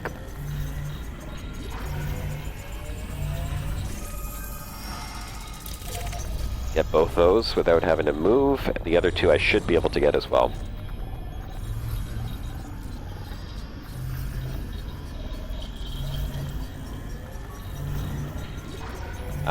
It is Commander Josh Hawkins in the game, but yeah, just Josh Hawkins is what you're going to want to put in there. But don't forget to put your commander name. Very important. If you don't put your commander name in here, I will not know who you are or how to contact you in-game. So this is how you pad a little bit of extra money onto your exploration, because I believe that just pinging the system with your discovery scanner does give you some credit, but doing a detailed surface scan gives you first discovery credits, and it also gives you additional credit for scanning the planet itself. So I just got free scans right here, 4 of them, without ever having to leave the star. The star's corona, pretty much. Neutrons can be in the millions, yes. They could be even in the tens of millions. They're very, very hot. They're probably one of the hottest objects in the universe. Make the jump. Jumping to light speed. Oh, you don't want to do that. Gotta be careful. You don't want to jump while you're inside a star's corona. You will heat up a little bit too much. Take some damage on your ship. 4, 3, 2, 1, engage. I don't know if it's doubled. I know that you get, at least from what I recall, a 50% bonus on the discovery, first discovery, 50% bonus on the value. I don't know what you actually get from just running your scanner like this. Like, here's discovery scan, I get 27 objects. I know I'm making something from that, but what exactly I get, don't know. All I know is that I detail surface scan anything that I can that's within a reasonable range, and I will travel 400 or 500,000 light seconds if it's an Earth-like or a water world, just because that's kind of my mission in the game. That's sort of the lore I've created for myself, that I'm trying to find habitable worlds to bring back the data and report that home. I'm a surveyor. Surveying for future expansion of the human colonies. Which ones, I couldn't tell you. I'm mostly federal aligned, but I also have some Empire action as well.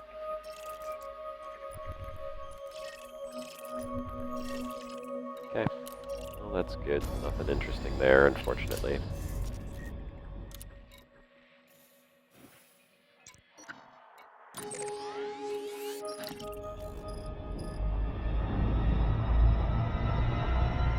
Just make a quick re-announcement again, because I don't know who's coming and going. If you're in the chat and you want to participate, we have a draw for some ship skins that will happen very likely towards the end of the stream, but it doesn't matter if you are in here or not. If you leave your commander name and then eventually make sure you add me in the game, I will be able to communicate with you if your name is picked, and we'll pick a skin pack.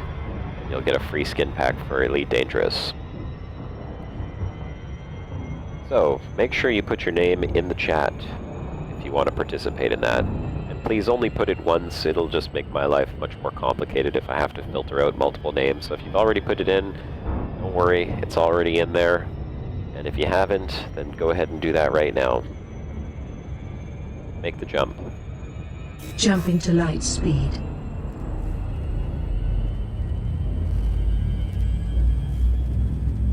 In the meantime, we are jumping to was it F and G? No, excuse me, G and K-type stars. We're looking for Earth-likes or water worlds. That's because we're in kind of a boring part of space. In fact, what I might do is I might do this for another 20 minutes or so, and if we don't find any Earth-likes or water worlds, I may choose another destination. I was looking for something on the galaxy map earlier, but as I was scrolling through, I think I just saw a new Nebula pop up, or at least it's in range now, so I can see it. And I may plot a route over to that one, and start heading over there, and we'll scan systems along the way. At least we'll have a target in mind while we're going. Oops, I didn't want to go to Galnet. Let's go to System Map.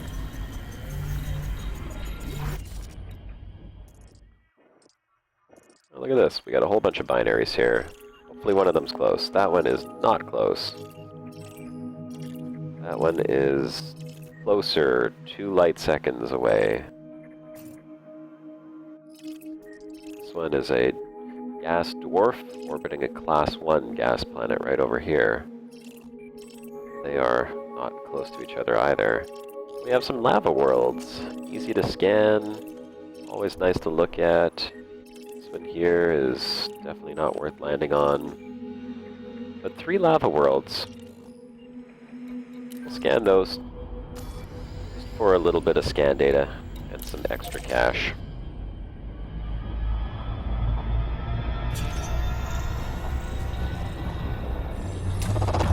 Fuel scooping. You can build any ship without an AFMU, rather. But I mean, I wouldn't go too far in it, because you're going to take damage eventually, no matter how good you are. Trust me, it happens. Especially if you're going out for a long journey. Those little accidents add up. I mean, you could see I'm at 68% hull. My modules have taken a reasonable amount of damage along the way. I think the most important, of course, is your... where is it? Power plant, which is at 83%. Don't want that to break. And the cockpit you can repair now. So you don't have to worry about your canopy breaking on you, as long as you don't smash it all in one shot, in which case that would be a very sad day.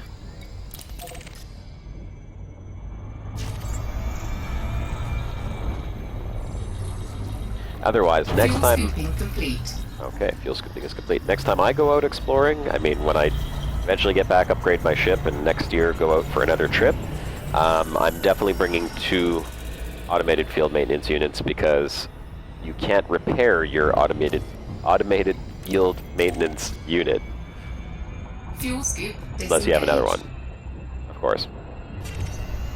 There we go, another 4 free scans. A little bit extra money. I don't know if it's a bad idea. Like I said, it just depends on how far you're going and how much you trust yourself to not have little accidents. Like for myself, for example, right now I'm flying around in space and I have not done too much low-level surface flying in my streams, but I do that often when I'm flying on my own. I've had to stop doing it as often as I'd like, because that's one of the reasons why I'm at 68% hull, and that happened around 22,000 light years from Earth. I was flying through some incredible canyons. I'd never seen anything like it before. It was literally just like giant spikes coming off the ground and these tiny little passageways. And I'm a pretty good pilot. I've got a decent setup with my HOTUS here. And I was just weaving in and out of them for about 20 minutes, just having a great time, going like, oh, this is so much fun, what a nice change from exploration. And then as I turned a corner, it was just a little bit too sharp. I didn't realize how close I got. I tried to boost to realign myself, but I clipped the side of the canyon wall and almost had a heart attack at the same time because my shields went offline. I thought my hull was done for. I thought I was done for. I thought my canopy was going to break. Somehow, miraculously, I survived. But it's not a mistake I'm gonna do again. So when I fly close to the surface now, I'm a little bit more cautious because those mistakes are easy. They're easy. Easy mistakes, and they're costly. Fuel scooping. Fuel scooping complete. I'm Fuel using scoop a Sci-Tech disengaged. X52 Pro for my HOTUS. And I love it. I don't think I would want to spend the extra money for the next one up, the X55. The X56 was nice looking. I don't know if you guys have seen that. It's just sort of like a concept. I don't know if it's actually in production at the moment or if they were just showing it off, but I think David Braben got to see one of those. He had tweeted about it the other day.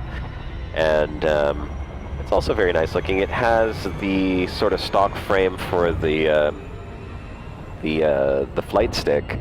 Has a very similar frame to the X52 with a few minor modifications, and then the throttle looks more like the X55. I think it's the Warthog, and has sort of like that split throttle with a bunch more buttons on it, and they changed the hat buttons a little bit as well. They look slightly different. The drivers for the X52 Phono are the absolute worst. I mean, like, it's a nightmare if you have to change drivers, or if you reinstall your operating system, or you upgrade something. It's, Sci-Tech, oh, these guys, man. Great products, like, really wonderful products. I've never had a HOTUS that felt the way that this one does, and I absolutely love it. But they just gave me a headache. You have to go into your Windows registry and delete entries, and if you don't know how to do that, I mean, like, if you're not at all tech savvy, going into your Windows registry, it's not something that anyone is going to do. And it's a pain in the ass. You have to delete them, you gotta make sure you delete all these different keys, and then uninstall, and then only plug in your joystick at a certain time. Most of the time when I've been reinstalling the drivers, I end up having to use, like, custom drivers that someone else released, because the ones that you download from their site just... they don't work. I haven't had any breakdowns. Look at this. Again, identical system. I haven't had any breakdowns, thankfully. The only thing that has worn out on the X52, and I use it almost every day, only thing that's actually worn out is the very center of the throttle. There's sort of like a little bump to sort of give you an indication that you're center throttled. That kind of wore down. I don't feel that anymore. So I have to sort of like gauge myself where the center of the throttle is, because there's no little bump there for me to check anymore. But everything else is pretty sturdy, and it's just a minor little bump.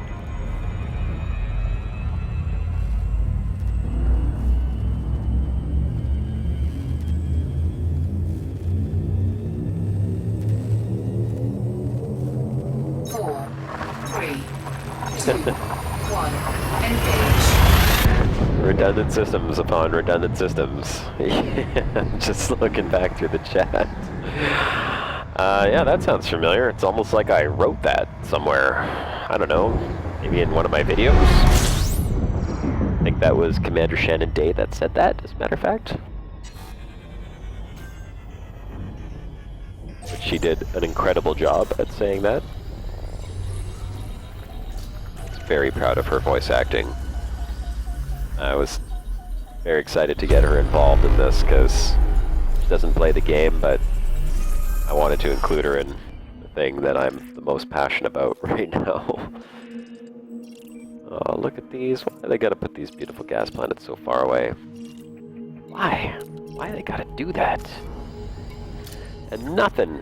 No Earthlikes. We got 10 more minutes before I give up on finding Earthlikes and just set a new destination.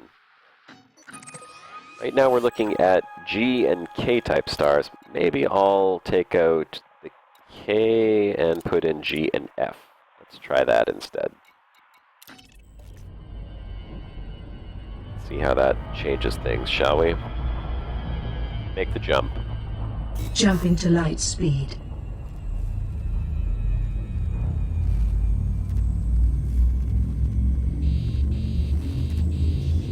Oh, see? I'm not paying attention. Look how close I am. Reading chat while hyperspace jumping. Bad idea. Thanks, David. Very much appreciated. Make the jump. Jump into light speed. If anyone's in the live stream right now, by the way, if you're new, I keep seeing sort of like it's going up and down. Just a quick reminder, we are doing a draw for ship skins at some point during this live stream. It's going to be very close to the end. You don't have to be in here as long as you're watching the stream and you put your Elite Dangerous commander name into the chat. Put your commander name into the chat, and then if you want to add me in game, I am Commander Josh Hawkins in game. I'm sure that's a no-brainer. So add me in game, that way I can communicate if your name is drawn. But all you have to do is put your name in the chat in order to be eligible for a free skin pack at the end of this live stream. And if you haven't done so already, check out my channel and feel free to subscribe. I don't know if you guys have a like button or anything on the live stream. If there is, I mean, go ahead and hit the like button. I don't know if that actually gets me more views or gets more people seeing the stream. I don't even know how the hell the live stream on YouTube is broadcast or advertised, other than the fact that people get a notification. So aside from the Reddit post and Twitter, I don't even know if anyone else could find the live stream.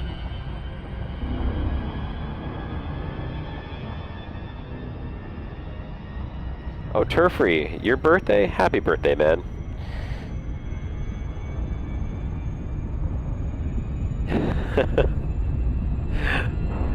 Very happy birthday. I wish I had something really cool to take an awesome screenshot to commemorate your birthday in Elite. But so far there's nothing interesting to look at here. But a big shout out to you, buddy. You've watched a lot of my live streams, really appreciate that. I know you've watched my videos, so really nice to have a loyal follower, and very happy birthday to you. Wishing you all the best. And safe travels. Get some sleep. We'll see you in here another time.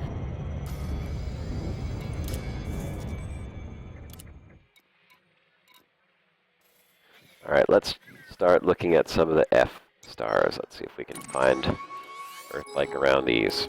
10 more minutes, we'll look at these, and then we're going to choose a new destination. This is a lot of stars, though. Here. It's almost like birthday sparklers for you, Turfree. External camera. Whole lot of birthday stars. 1 star for every year you're old. That's how old you are. Make the jump. Jump into light speed.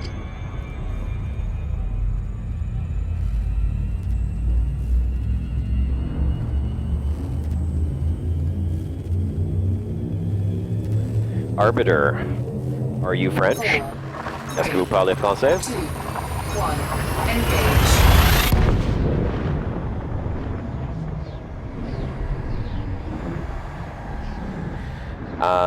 For a minimum jump range, Sumi, I would probably recommend minimum 25 light years. And I mean, I'm at 29. I think I would have done things a little differently. I'm very content with 29 light years, though. So I would say 25 to 30 would be the minimum. Give you a little bit of range there. If you're going for maximum distance, you can get up to 35 if you equip your ship properly, but I just don't think that's going to be worthwhile later on in the game when they do start adding in dangerous exploration. You know, maybe Thargoids, hopefully. Cross our fingers, Thargoids are coming.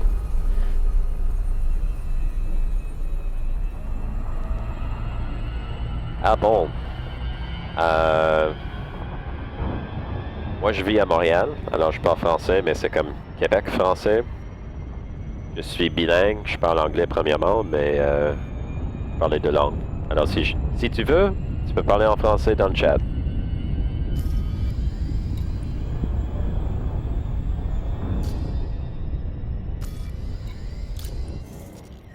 Where are you from, Arbiter? Are you European French, or are you also Canadian French like me? Or Canadian French. Canadian bilingual. I'm an English Canadian with French capabilities. As an upgrade. Make the jump. Jumping to light speed. Yeah, I know. That's the Quebec accent. I could tell you something about your accent, buddy. Let me tell you. 4, 3, 2, 1, engage. Le français de France, c'est tellement smooth, là. I just like the swearing from France. The swearing in French from France is way better than the swearing in Quebec.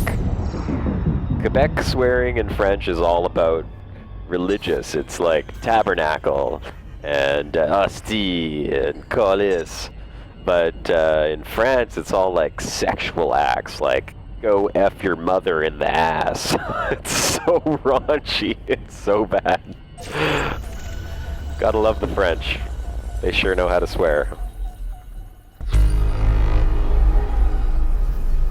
Where am I in Montreal? I live in a Huntsic. It's near Ville Saint Laurent. It's called New Bordeaux that I live in. But it's officially a Huntsic. I don't know why people call it New Bordeaux.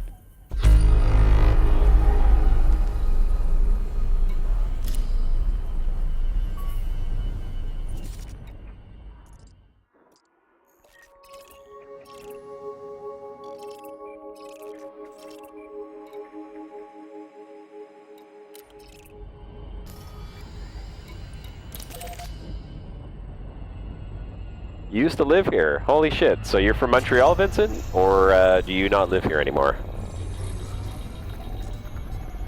You are in Montreal. You're in Villeray. Awesome. Hey, small world, eh? We should find a few more Montrealers that play Elite, or maybe someone from like Laval or the South Shore or something, and have like an Elite Dangerous get-together in Montreal.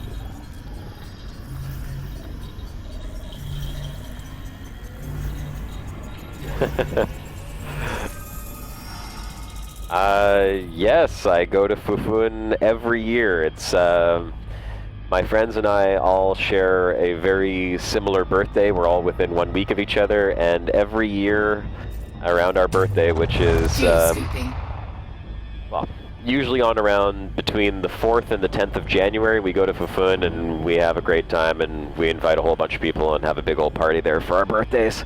But we're getting a little old, so they've become a little bit more controlled parties.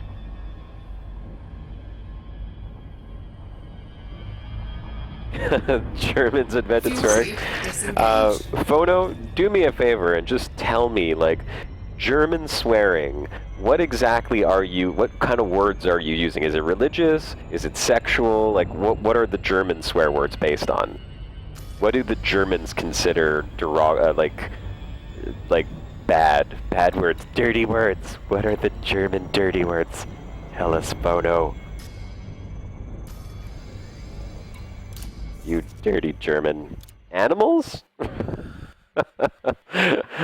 Just like, oh, go elephant yourself, you stupid giraffe. Or is it like sexual acts with animals? That would be even worse. That would definitely be dirty. I would classify that as dirty swearing for sure. Schwein, pig. So if you called someone a Schwein, that's sort of like you're swearing at them at that point? Hi, Kiko. Welcome to the channel. Welcome to the live stream. I'm good. How are you? I don't know how much a delay there is, by the way. I'm replying to chat by voice, but I think it's like maybe 30 seconds or something like that. So if my responses are a little delayed, I apologize. Kiko, how did you find oh man, I'm like blending in comments here. How did you find the live stream, Kiko? In Dutch, it's wishing people terrible diseases? That's awful. I wish the plague on you. Actually, no, in Dutch, you're like, oh man, I can't do a Dutch accent. Dutch accents are hard to do.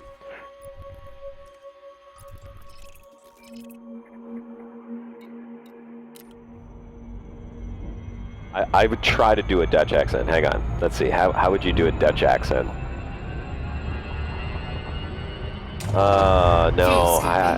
I'm trying to think of how the Dutch accent would be, and this sucks because I'm Canadian, so I don't hear a lot of Dutch. All I can picture is clogs and yodeling in my head. That's all I think of when I see Dutch. And tulips and pot cafes. That's Dutch for me. And freaky deaky language. As Austin Powers said, the freaky deaky Dutch. And I'm also thinking of what's the name of the chef from the Muppets? I'm sure you guys know the Muppet Show. Oh wait, he wasn't Dutch. He was Hungarian. Never mind, completely different. Make the jump. Jump into light speed. International swearing class is right.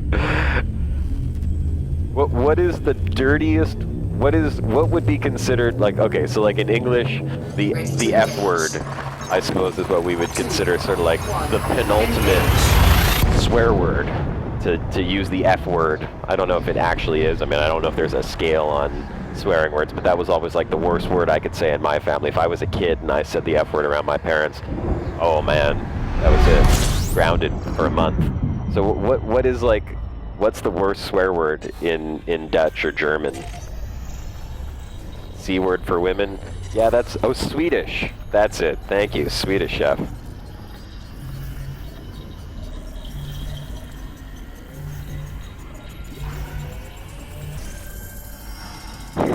Ernie Bernie. Oh, Ernie Bernie, we're flying the ship into space. Ernie chicken.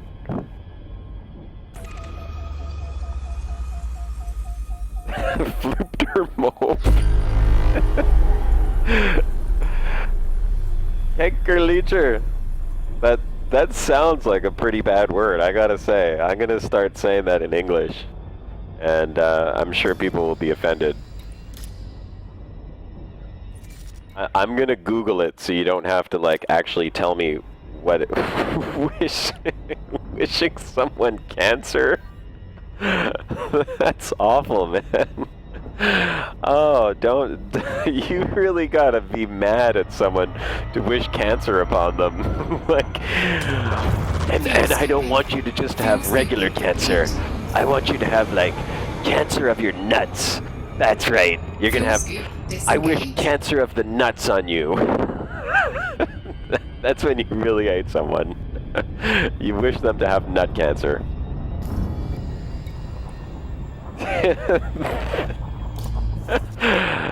It's horrible. It's awful. Yeah. I mean, well, of course, it's extra awful for you because you're Dutch, and that's like the worst thing that you could say to someone.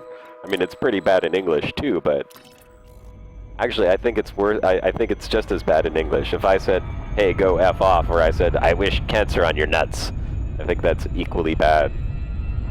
I don't know which one I would prefer. I think I would just probably prefer the F off, because like if someone wished cancer on my nuts, maybe they wished it so hard I actually get cancer. You know, that's dangerous stuff. That's the power of thinking, you know? Put your mind to something, it can happen. Don't wish nut cancer on your friends. 1. Engage.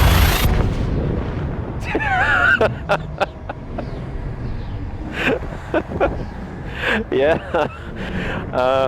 I think secretly I probably am wishing cancer on people. I just didn't realize that that's what I was doing. I've been wishing cancer on people for a long time, but it was like, it was so bad I didn't realize that that's what it was. Here I was just using swear words in my head. Meanwhile, all these people are getting cancer and dying around me. It's all my fault. Oh, not a landable planet, but an interesting planet. Let's see, how far away? Oh, they're too far away. I like ringed worlds. I haven't seen too many ringed high metal content worlds, though, really. Could be a terraforming candidate. I mean, this is what? This is a F-star? 29? You know what? We're gonna go check that one out. I want to see if it's a terraforming candidate. I got a good feeling about this one. I have a feeling that it's good because I know it's good because I'm not wishing nut cancer on anyone.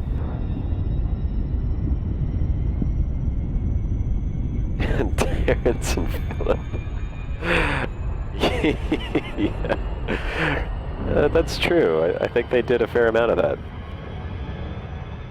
Like just now, Vincent, like you literally just went, oh, screw it, I'm going exploring right now. You're gonna make it like an hour out, and then you're gonna be like, oh, this sucks, and you're gonna turn around, and then you're just gonna want to watch my stream. I think that's what you should do. You shouldn't even play the game. You can just watch my stream all the time. If I got paid for doing this, I would do this all day long, because then my wife couldn't get mad at me for doing it. That's the only reason I don't do it all day long, because she'd get mad at me, and she's the frozen escape pod boss.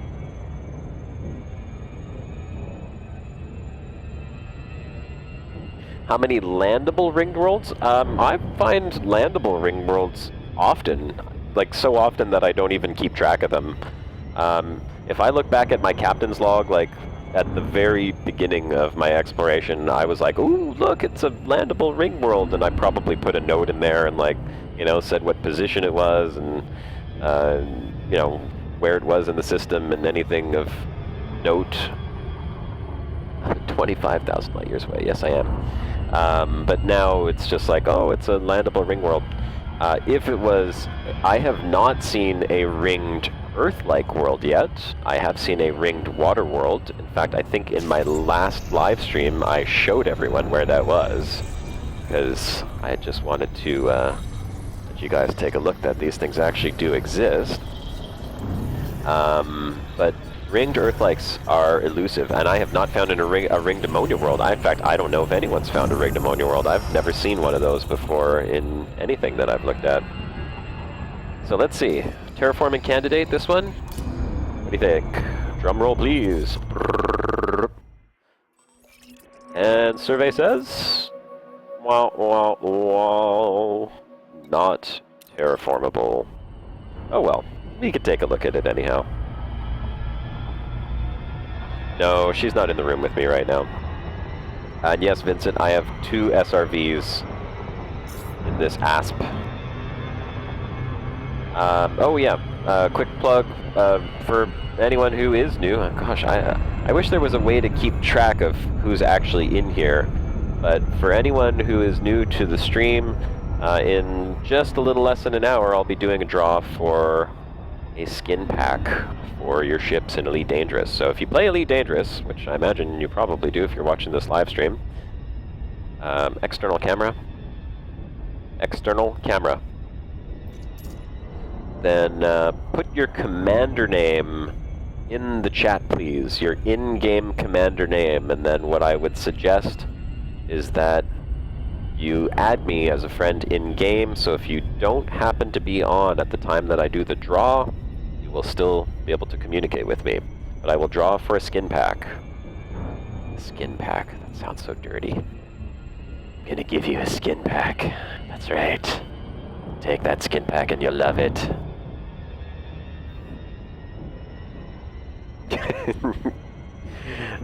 Commander Gangrene. That's... that really fits in with the conversation so far. Oh my god, I'm being attacked by Thargoids. Ah! Thargoids! Okay, my dogs just came running into the room. They're much cuter than Thargoids. Hi, Padme. Hello. Oh, jeez. Okay. My dog's trying to make out with me. I don't want a tongue in my mouth. Thank you.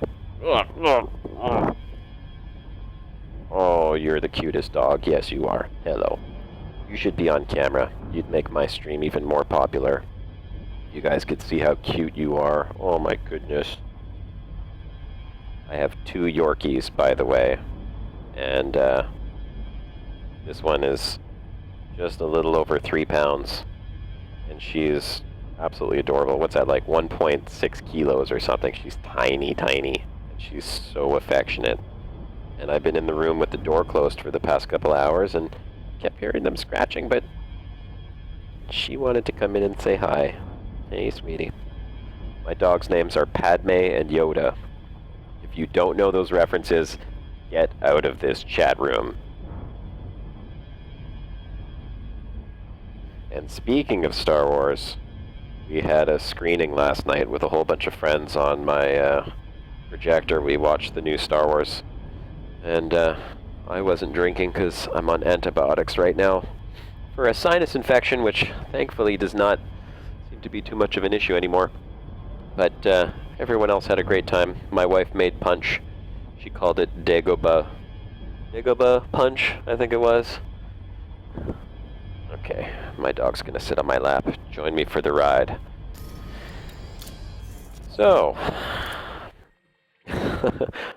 Star Trek? No, not Star Trek. You silly person. I saw someone said something about F planets. Let me just scroll up here. For F class, terraform candidates are usually 1,000 light seconds. Yeah, you know, that's something, Nashtalk, that I wanted to make like a little chart, have it stuck up on my wall. It would make my life so much easier just to know what the habitable zone is between those planets.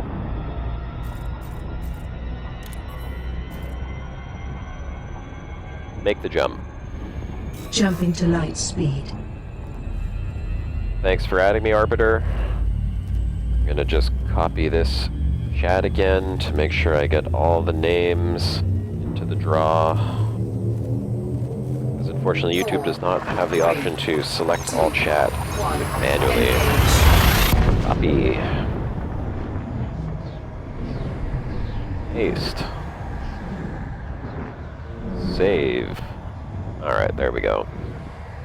Alright. Full scan.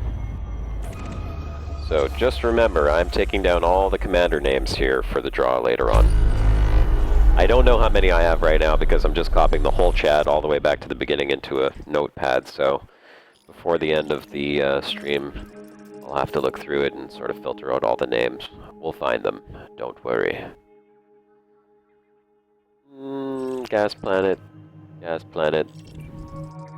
star. I don't know why we can't find anything interesting today. It's unfortunate. It happens. It hasn't happened in any of the streams yet, but I did say that I would give up on looking for Earth-likes if I couldn't find one soon enough, which I can't seem to. So I did see, however, where was it? Okay, there was a nebula. I saw it pop up, not that one. That was one I was thinking about, but it's really high above the galactic plane, and I didn't want to actually go that high. There was one over here. Is that it? Could this be it? Oh. Yuck. Gria. Yawk Gria. Look at this. I saw black holes. I see neutron stars. This has got to be well below the galactic plane, though. Let's see. Yeah, it is. 2,700 light years below the galactic plane. That's a little further down than I want to go. Oh, here we go.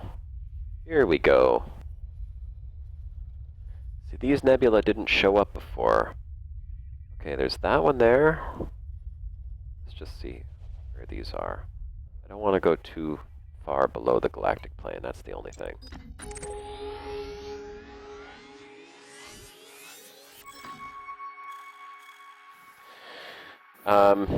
Matthew's asking if I have a Twitch stream. I can broadcast on Twitch. I mean, it's very easy for me to broadcast on Twitch, but it's apparently not that easy to broadcast on Twitch and YouTube simultaneously, which is something that I would like to be able to do. So until I find a way to do that, I'm going to just keep broadcasting on YouTube. But eventually it'll be on Twitch as well. Is it easier to watch it on Twitch? I mean, is that why people prefer Twitch?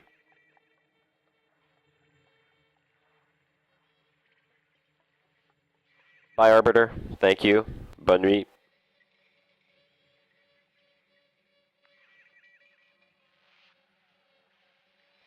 Yes, Matthew, I watched his 2-minute sped-up version of him turning in all the data and was very excited because it just made me think of what it's going to be like for me when I finally get to turn in all of my data eventually one day. Oh, these nebulas, they're so far above and below the galactic plane. The only one that looks... Oh, where did it go? I hate when nebula do this. There it is. Oh, look, it keeps disappearing. Stay. Stay where you are, nebula. Damn galaxy map. Okay, let's see if I can keep this nebula. Ah, there it goes. It disappeared again. Oh, wow. It's actually really far away, isn't it? You know, you see how it disappears on the galaxy map like this? Once in a while, this actually happens when you're flying through space and looking at a nebula. And I like to do time-lapse. Oh, where is it now? Such a pain in the ass. Vanishing nebulas. I like to do time-lapse while I'm flying towards a nebula. And when that happens, it's extremely frustrating because it ruins my entire time-lapse. There we go. I got to it. Okay. How far away is this? 7,000? 8,000. 8,000 light years. Let's see where this is. It's almost 1,000 light years below the galactic plane. It's actually not too bad. That could be a very nice long distance destination. This may be where I'll set my sights to for the next long trip I make. This is beautiful though. There's tons of stars in that nebula. Just scouting for where I'm actually going to start heading next, if you are watching the live stream. And when I do this, I'm looking for stuff like this. I don't know if anyone else spotted it, but right there. There's a giant star. It's not a very rare one, mind you. It's a K. Orange giant. And I didn't see too many black holes, but there should be some here. I mean, we're almost at neutron star / black hole parts of the map. I don't see any here, unfortunately.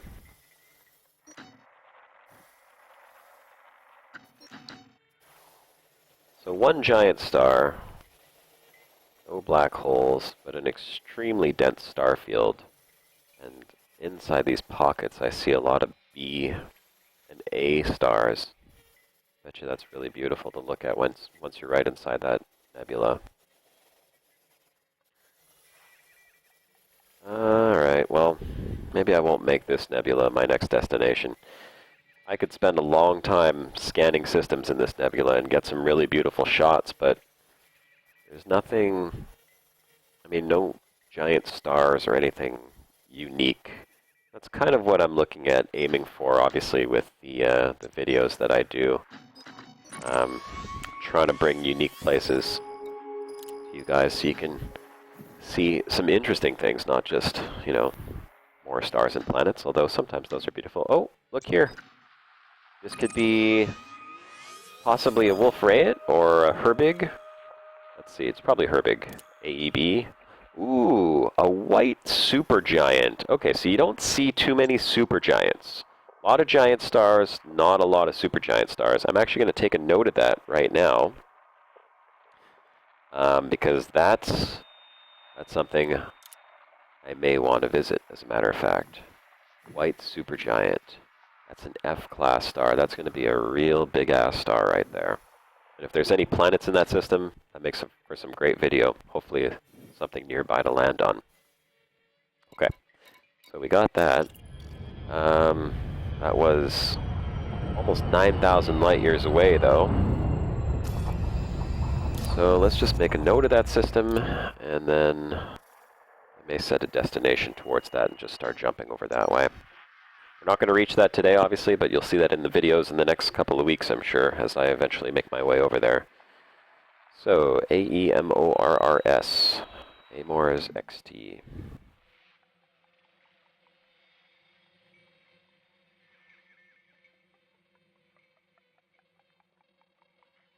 Just putting in my notes that I've identified a white supergiant with that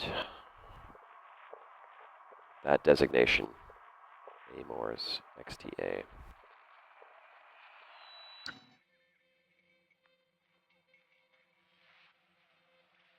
E6464. Let's just double check. Oop, no, not that one. Amors, yeah, XTA, E6464. Okay, perfect. And then, so there is that nebula. Oh crap, you know what? That's not at all where I want it to be. You know, unfortunately, that's going to have to be on the trip back. See, look, this is where I wanted to go here. This is the direction. How did I get turned around? I wanted to go here, but there's nothing. Nothing. No nebulas, no nothing. All the nebulas are towards the core. There should be nebulas here. This is the only one. And that's kind of off in the wrong direction, too, because, I mean, I could cross over there, but that's a little bit out of the way that I wanted to go. That's heading out this way, and I kind of wanted to head this way. So, oh man, oh well. I'm going to be going through the core on my return trip. That's going to be the straight line back home is actually going to bring me there. But for now, I'm bypass the core. I want to come across this way and then eventually make my way down this spiral arm here all the way to Beagle Point. It's going to be a hell of a trip. So maybe this one? No. Where are all the nebula? Someone needs to write a song about that. Where have all the nebula gone? Long time passing. I want to know where have all the nebula gone. I think someone did write a song about that, didn't they? Wasn't that like the Mamas and the Papas? Oh, congratulations. 2 water worlds. Very nice.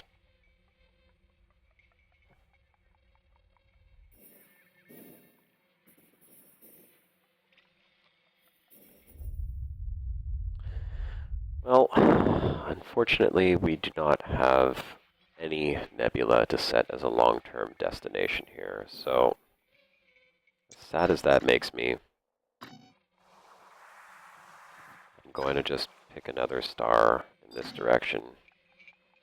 Start jumping out. Maybe a new nebula will present itself, or maybe a planetary nebula will become visible. Let's look right here. Okay, this is long distance jump range. See if we can find any Giant stars in this vicinity. I don't think we will.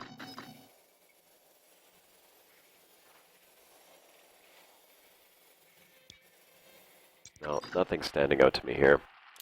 Let's see if there's at least a neutron star or a black hole. Nothing. I am in the most boring part of space imaginable. All to the misfortune of you guys. Alright. Don't you love that? See how quickly it plotted that course? If I pick a star that's 50 light years away and click on it, we'll be sitting here for 2 minutes while it tries to figure out how to get there. Makes no sense.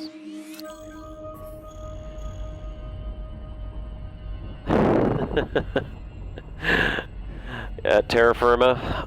Terra firma, that's Dreger clock, isn't it? I believe that is. I don't think you're in the stream right now. Let's send you a message. Let's see. Oh no, you're offline. How the heck did you get offline if I just got that message from you? Oh well. Make the jump. Jumping to light speed.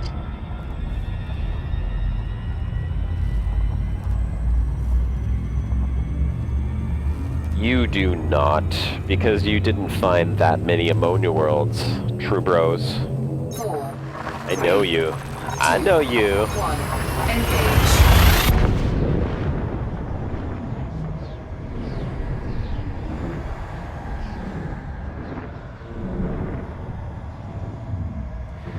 Where are you finding salvageable wreckage? Are you doing a lot of planet surveying? Ooh. Look at this nice blue-white star right here.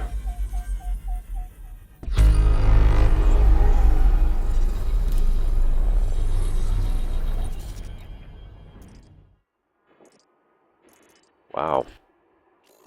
Class 4, Class 5 gas planet with a landable... Oh, we were talking about landable planets with rings before. There's one right there. It's 1.6 Earth masses, maybe a little bit heavier gravity.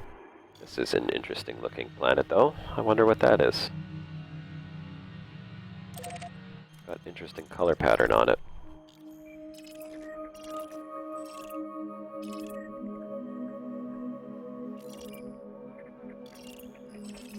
These planets have massive ring systems on them as well.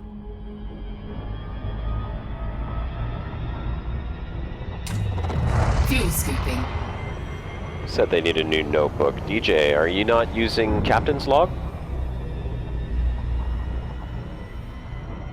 Fuel scoop disengaged.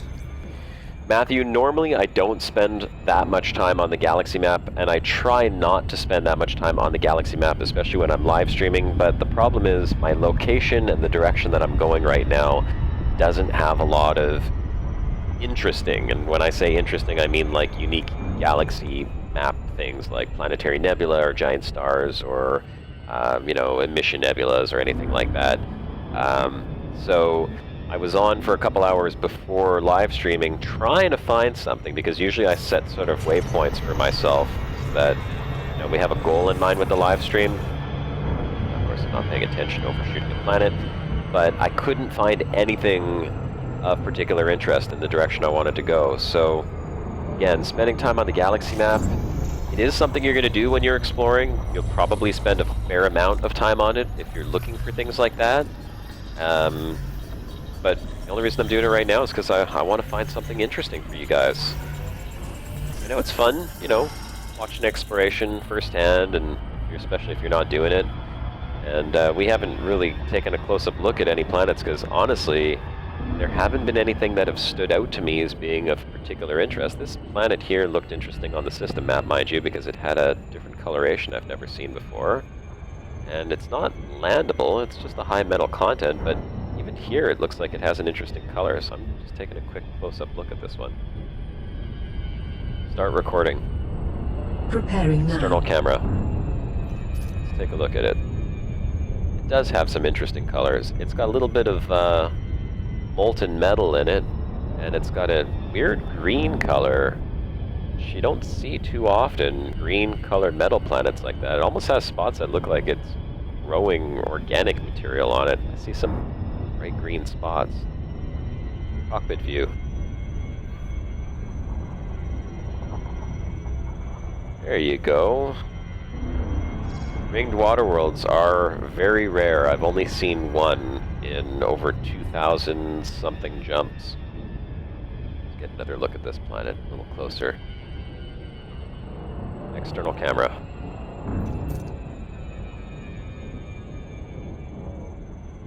Certainly an interesting looking metal world. High metal content. You can see one of the impact craters at the top is filled with lava. That's really cool. I can't wait until they put lava on the landable worlds. That'll be very, very cool when you're driving around, come across a lava lake or a lava ocean.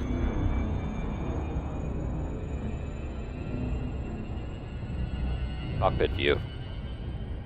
Stop recording. Confirmed. Next waypoint. Make the jump. Jumping to light speed.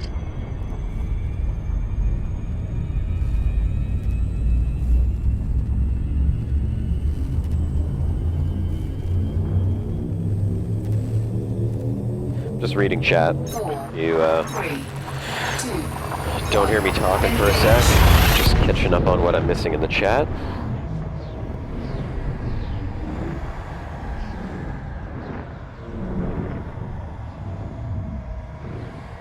Yeah, Matthew, usually that's what I do. I mean, I'll have a destination set and then just explore every system along the way. Again, I didn't have a particular destination in mind today just because of the lack of, well, the lack of anything interesting to look at on the galaxy map itself. So today I'm just doing a little bit of wandering.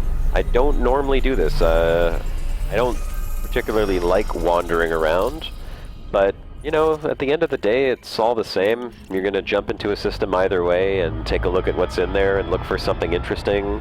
Whether you set a long-term destination, like I just did, for, you know, 900 light years out, or if you do it based on 2 light years and then another 2 light years, eventually you're going to be falling on something interesting. Disengaged. Just not today. Next waypoint. Make the jump. Jumping to light speed. Hey Paul, welcome back. Couldn't sleep? Quick reminder, since we're at 25, 4, Justin, 3, alright, you were new in the channel, I don't remember seeing your name pop up before. We're going to do a draw for a ship skin pack in about half an hour from now, so if you haven't done so already, please do this only once. Put your commander name in the chat, and feel free to send me an invite in the game, but make sure your commander name is spelled correctly, so that if you're not in the chat channel when I do the draw, you'll still be eligible for it.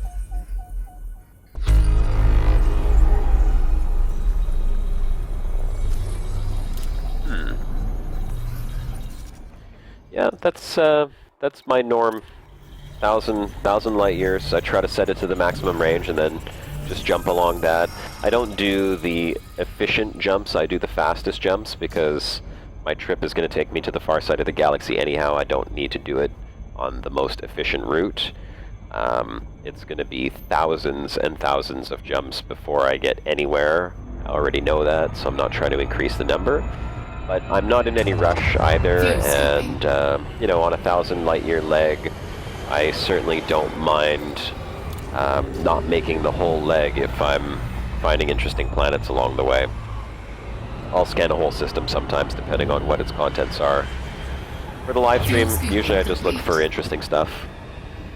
And in my past live streams, we've been really fortunate. We've actually come across some really cool stuff right at the beginning of the live stream, as a matter of fact, and I don't think you'll be able to go back and see it until the live stream is over, but I was landed on a shepherd moon, literally touching the rings of a gas planet, and it had an incredible view of the ring system just rising above the horizon from this moon. It was really pretty. But that's the last interesting thing I've seen. Next waypoint. Next waypoint. Make the jump. Jumping to light speed.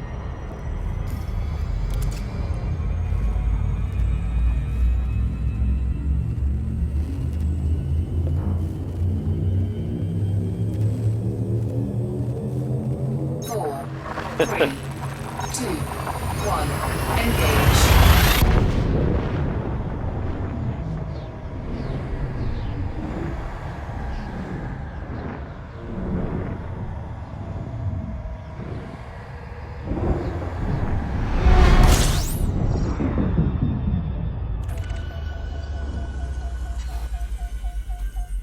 Target. Targeting. All these systems with so many planets. Come on.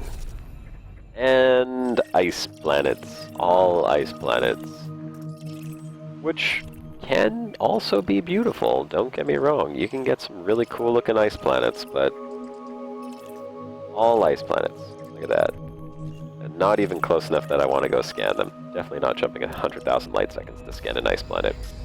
Next waypoint. Fuel scooping.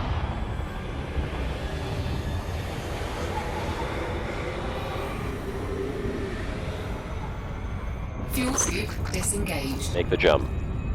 Jump into light speed. No, I'm not going to get the Orion sound pack. I think it would be cool, and Shatner definitely has an interesting voice. And I'm a huge fan of William Shatner.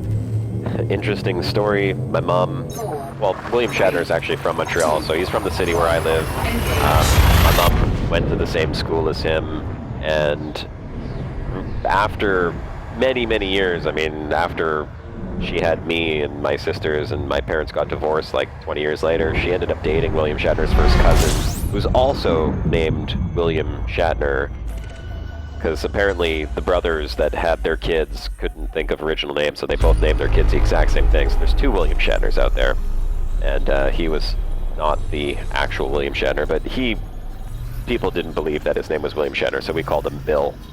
And apparently they were both named after another favorite uncle of their two fathers, so that's why William Shatner has that name. It's his father's uncle was named William Shatner, so 3 William Shatners.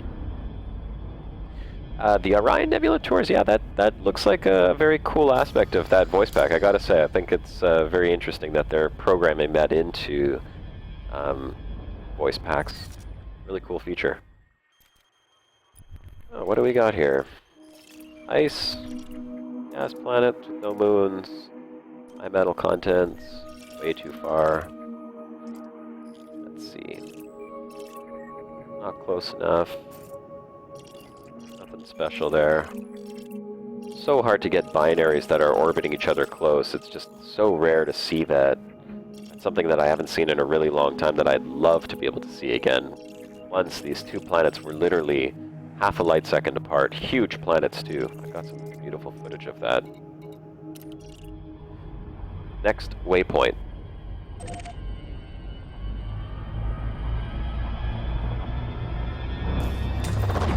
Fuel scooping. I was listening earlier, and I put this on Twitter. I tweeted out, who was it that I was watching their live stream? Fuel scooping complete. Oh, I can't remember what his commander name is now. Easy, Fuel scoop like disengaged. Ezerth or something. Shit, I should remember that. But I'm horrible with names. My apologies. Yeah, I was watching his live stream. He had Verity as the voice pack, and that's something that I think I might get. After watching his live stream, I kind of like Verity over Astra. She had a bit more of a smoother voice. She sounded more feminine. Astra has kind of a husky voice. He was saying that as well. I fully agree. She does sound a little huskier. Verity would be kind of cool just because it would blend in with 3, the ship's computer and make things seem a little bit more... Esseron, thank you. I knew it started with an EZ and there was an H in there. It was Sebastian Cole, right? That's why. It's confusing when you have to remember 2 names to remember someone. But I knew it started with EZ.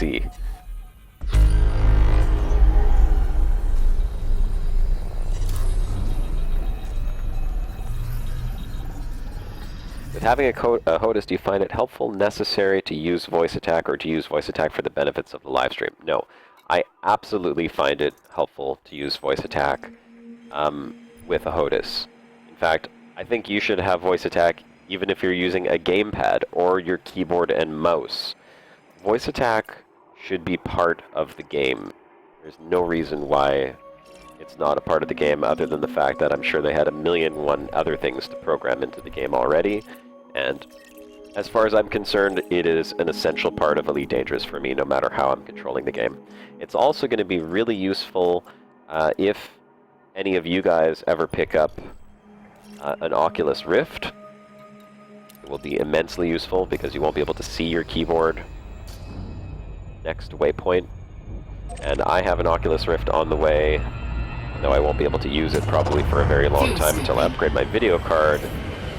Voice attack will come in extremely handy with that. Fuel scooping complete. And Captain's Log should be, I mean, I could see why they wouldn't take the time to build Captain's Log into the game right off the bat, because, I mean, exploration is a part of the game, but it's not completely... disengaged. It's not the only thing that people do. So, you know, they put a lot of thought into the other aspects as well, and I think that's where they're putting their attention first. But they should have some type of Captain's Log functionality built into the game, even if it's a very basic version of it. And that would be really cool for multi-crew, as a matter of fact. I mean, if they did end up programming something like that into the game, once you have multi-crew, you can have a navigations officer on your ship, and that person's just responsible for cataloging all the planets. And that same person, you know, once they've cataloged the planets, they could also be planning your next jump points for you while you're flying and scanning the planets. So that's something that's really exciting for multi-crew. And I'm going to look forward to that. Because Captain's Log will let one person do that if you're doing multi-crew, and it's, you know, as a third-party program, and you can then trade the file to the other person so you can both share the data. But I don't know how they're going to split the exploration data credits. That'll be interesting to see. Oh, here we go. This is a nice-looking system. Oh my god. 666, the sign of the beast. And an ammonia world. There's an ammonia world. Is that an ammonia world too? No, that one is.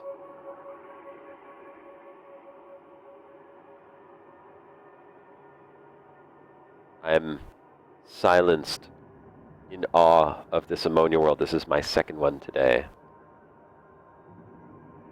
We're gonna go look at that ammonia world. I just wanted to stare on the system map. And a water world. So exciting! Alright. Let's go explore these planets. Do some science, guys! Oh, it wasn't the first one, it was the second planet. 666. Let's go get her.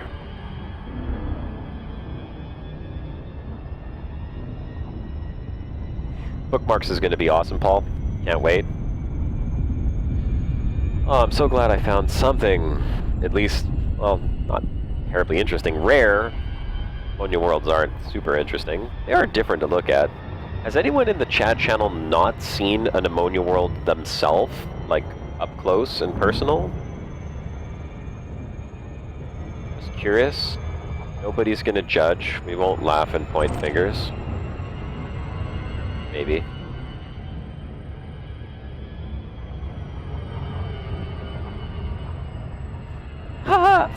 Phonobrain hasn't seen an ammonia planet up close. Oh wait, I said I wasn't gonna laugh and point fingers. Sorry, Phonobrain. My bad. I'm not judging, I swear. Look, this is what happens when I judge. Karma. Ah, don't crash into the planet. Come on, get it, get it, get it. Yes! There we go. And moving right along. That was the water world right over there. Just gonna double check that. Sorry, man. I couldn't help it. It's just so tempting. Zoomy hasn't seen one either. I mean, oh man. So hard. So hard to keep myself controlled. Unfortunately. No, you know what? It's not unfortunate. Like I said, they are very cool looking. I wish they would just do something a little more to the texture of the land mass on the ammonia worlds. You'll see when I get there. I mean, I'll be there in, I'm sure, a minute or two as soon as I scan this water world. Please be a terraforming candidate. Maybe I'll get some extra credits as well. and complete a part of my mission objective to find habitable or potentially habitable worlds.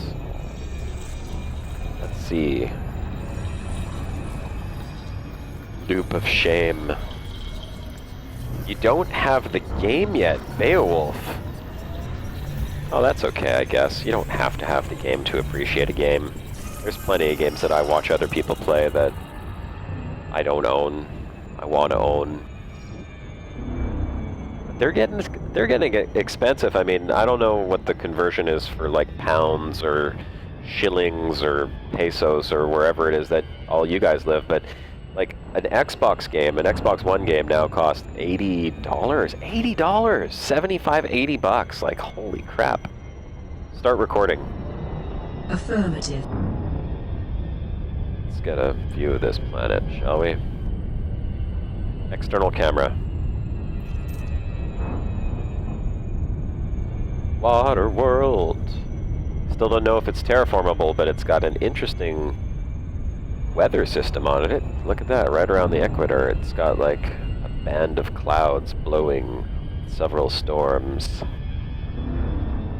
Backed the Kickstarter and haven't loaded up the game. Wow. You're loyal, aren't you?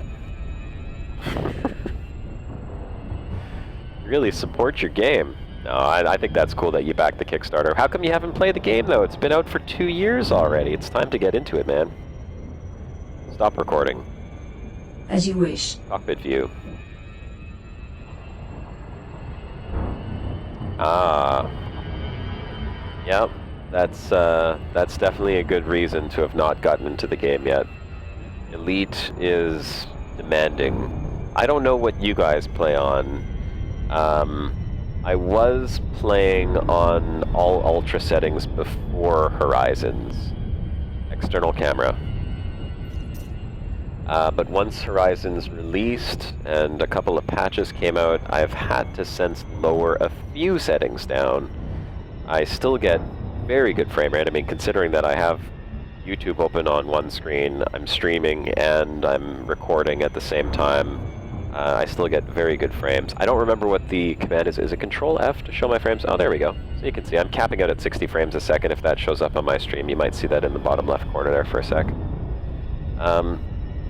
The only time that actually falters a little bit is if I land on a planet that has another planet, like 2 planets orbiting each other in very close proximity. It's pretty much the only time that I lose frames. Otherwise, I'm blasting 60 frames a second, no problem. Nope, it's this one here, Ammonia Planet. Let's go there. 1800 light seconds, it's not too bad.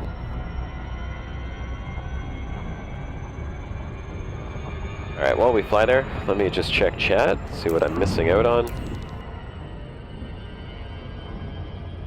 My planetary, yeah, I did actually, PhonoBrain. I edited my planetary map resolutions, although I don't know if that actually plays, or if it actually factors in anymore in terms of the way that the textures are calculated, and I might have changed it back, but there was like an INI file or an edited file that I switched, and this was a while back, a few months ago.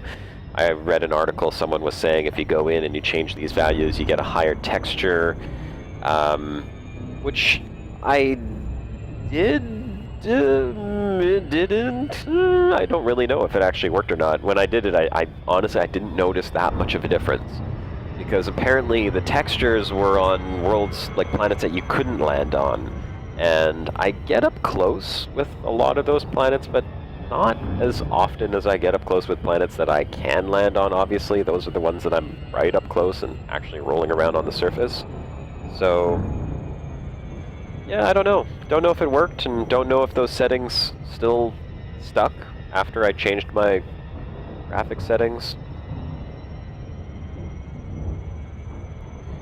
I'm using a GTX 780, which, interestingly enough, thought was a 780 Ti. I could have sworn I bought the Ti. Every recollection I have of ordering the parts for this computer when I put the whole thing together a year and a half ago, I swear it was a Ti. My drivers say it's a GTX 780, not a Ti. That makes me very sad, because 780 Ti would run Oculus At least it meets the very bare minimum. But the 780 non-TI, I don't know if it's going to cut it. I mean, if anything, I may be able to run the game. It's possible, with a lot of settings lower down, because you need 90 frames a second, and I'm pretty sure I'm getting 90 frames a second when I'm in space like this, but I don't know how that's going to work on planets. Either way, I'm going to try my best, and when I get my Oculus, I'm going to do an unboxing video, because I just never done an unboxing video, but they seem kind of cool. People like that stuff, so I'm going to unbox my Oculus on cam, and then I'll talk about my attempts to get it up and running. Hopefully we can, at least to some extent. If it works and everything's in low resolution, I don't give a shit. I'm just super excited to play Elite in Oculus. And there we go, Ammonia World. Let's go take a look at it. So for those of you who have not seen an Ammonia World up close, this is what they look like. Start recording. Confirmed. I'm going to record and see if my frames change. No, they don't.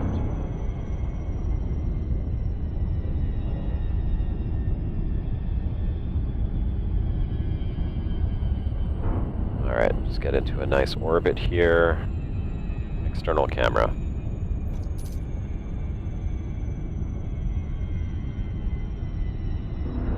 They have a beautiful, beautiful atmosphere. You're going to see it's going to turn a gorgeous blue when it includes its star. Beautiful. So, what do we get from that? Well, we know that if you were on the surface of an ammonia world, sunset would be blue.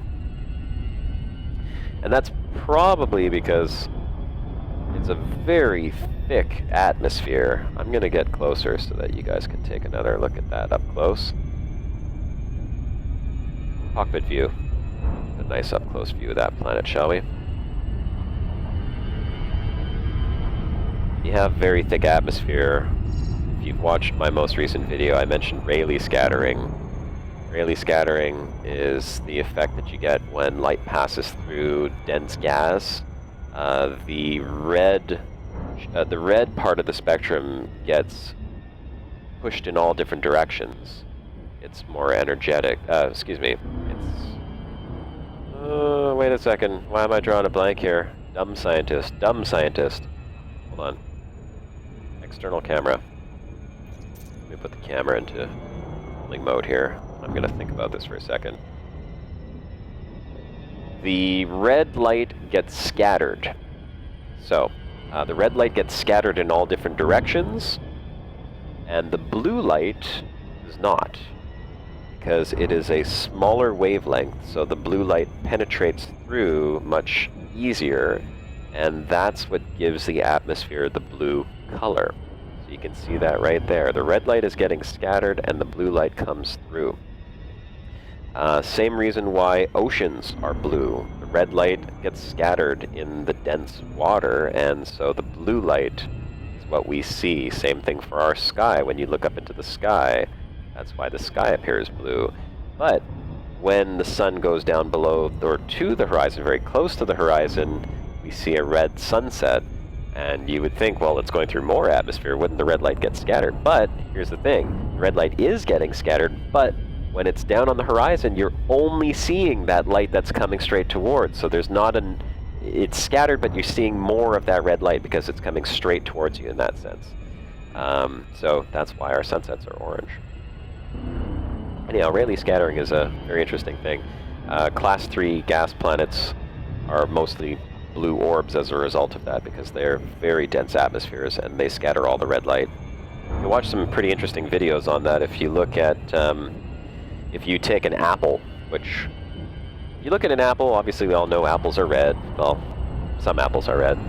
If you take a red apple and you hold it in the air, it looks red, because red light bounces off of it, because there's red light around us. But if you take a red apple and you bring it underwater, down far enough, the apple will appear blue, because the red light is not making it down there. And so there's no red light to bounce off the apple, because the red light is scattered all over the place. And interesting. There's some cool videos on YouTube about that. scan this planet just because we can. Prison is a dancer. Hey, there's a song about that too. I think that was a song that was playing when I was in high school. Alright, so that was an ammonia world and a water world. And the water world, did I check if it was terraformable? I don't think it was.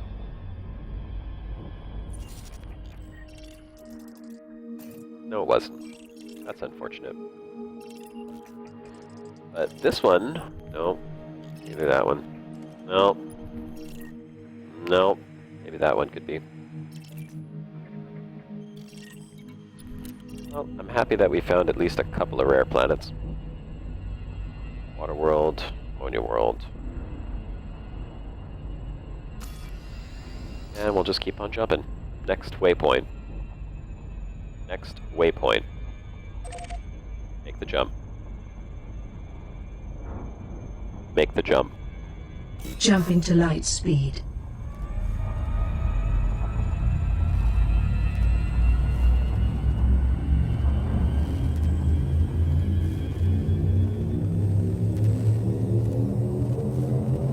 Ready to engage.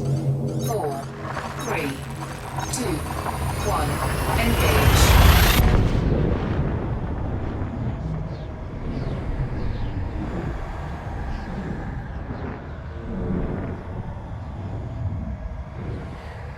Beowulf, sorry, I just saw your comment on Skyrim. No, Skyrim, obviously Skyrim's not a recent game, but have you tried some of the mods for Skyrim? I mean, have you seen what you can make Skyrim look like? With my graphic card, I mean, it's a GTX 780, I can run Skyrim on Ultra with some of those amazing mods, and it just looks so beautiful. I have Skyrim on the Xbox, and that's where I had played it, and I, beat the game and put a lot of hours into it. But my buddy told me about the mods on PC, and I just got my 780 at the time, like a year and a half ago, or almost 2 years ago, I guess. And I had to buy it. It was on a Steam sale for like 20 bucks. So I bought Skyrim on PC just to download the mods, put them all on there, which took like 2 days to get them working, and then run the game for 20 minutes. And interestingly enough, I had my Oculus DK1 at the time, and there was a couple of patches that let you plug it in, and so I had Skyrim running in Oculus, which was really cool, even though the resolution is just terrible on the DK1. It looked awesome, and that's why I'm super excited for consumer. Can't wait, couple more weeks. Gosh, I wish it'll run. Next waypoint. I don't have to imagine boobies in VR, Phono. I've seen boobies in VR, and that's also pretty awesome. Not gonna lie, I brought this to my office, and it wasn't on my DK1, it was actually the Gear VR, which I own with my Samsung Galaxy S6.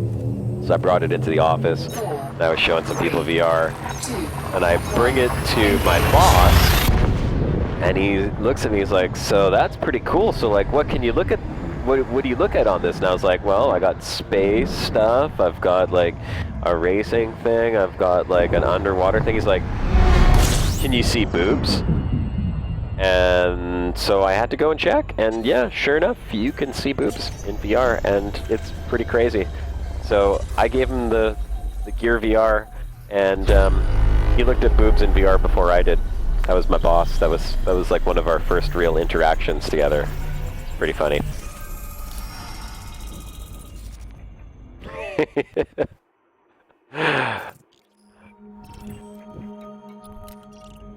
Next waypoint.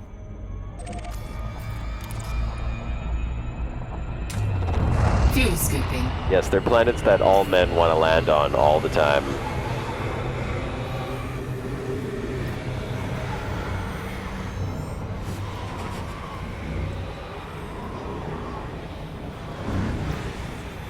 Warning, temperature critical. Fuel scooping complete. Fuel Make the scoop jump. disengaged. Jumping to light speed. Yeah. Thinking about boobies while you're fuel scooping is also a very bad idea. Don't do it. 4. Well, we're gonna get a couple more jumps in if nothing else interesting pops up in these systems. And then,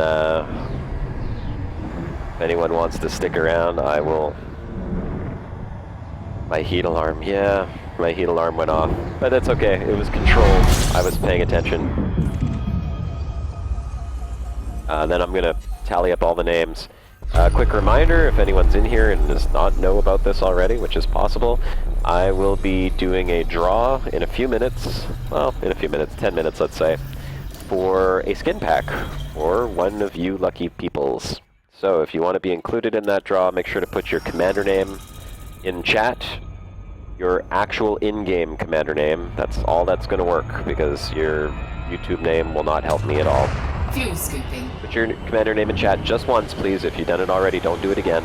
And then I'm going to pull one of the names out of there. I'm probably going to use a random number generator just to pick the name so that I don't have to write them all on paper and then put them in a hat. Next waypoint. Make the jump. Jump into light speed. Unfreeze the woman.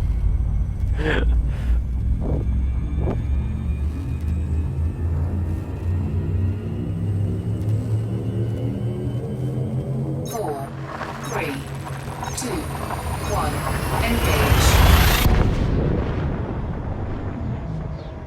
Captain's log for OSX won't run on El Capitan. Oh, the new version of operating system on Mac is called El Capitan? That's awesome! Finally, they have a cool name. Full scan.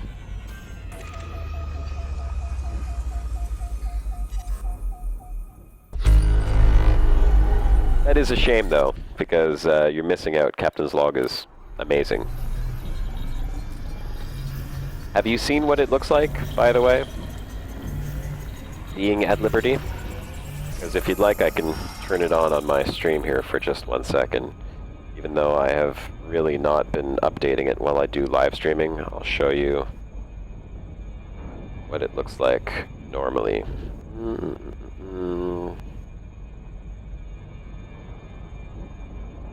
This is what Captain's log looks like. Pew! There we go. I'll make that a little bigger. So this is what it looks like while I'm exploring and I'm keeping track of the stars in each system. I know you can't see my mouse on here, but it automatically grabs the last system name that or the current system name. It puts the time, the date, how many jumps you've gone. If I scroll right down to the bottom, you'll see while I'm live streaming, I do not put the stars in there. It's just too time consuming. Hey, look at that. During this live stream, I have exceeded 2,000 jumps. So I'm now at 2,039 jumps since I began my exploration journey. You also have a place for notes. System notes are for whatever was in the system. If you want to write down, you have your jump notes on the other side. And then the stars are up in the top right corner, so you just click on the ones you want to add. And then there are different ways to add in the planets. As you can see, I have lazy mode checked off. If I uncheck that, however, you have fast mode and also planet prefix, which are other ways to, put in notes on each planet and be very specific. You could put in detailed notes on every one, or you can just kind of do like what I'm doing while I'm live streaming, which is lazy mode, which just adds it, and then you get a tally of your total planets scanned. You have your system notes. Very, very handy tool. You absolutely must have it.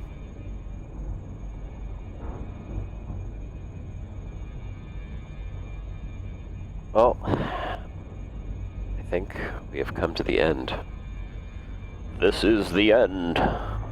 This is the end for all of you, and for me. Actually, I'm gonna do one more jump, just because I can.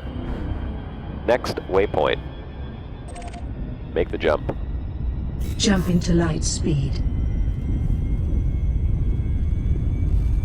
Yeah, it's an ED spreadsheet. That's probably the best way to describe it, but it's cool because I like the colors they put it in. It almost makes me feel like it's like a Star Trek LCARS screen, you know? 4, 3, 2, 1, engage.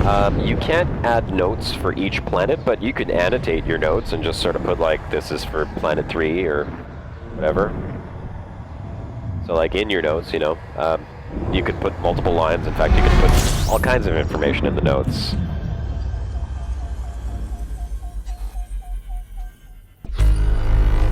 Nine objects in the system. Okay, I'm going to keep jumping, even though I should be ending the stream now. I'm jumping until I find at least one more interesting system.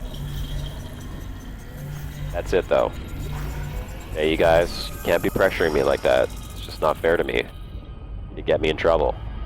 Next waypoint. Make the jump. Jump into light speed. I'm telling my wife that it's because of you guys. It's all your fault that I'm not logging off the stream right now.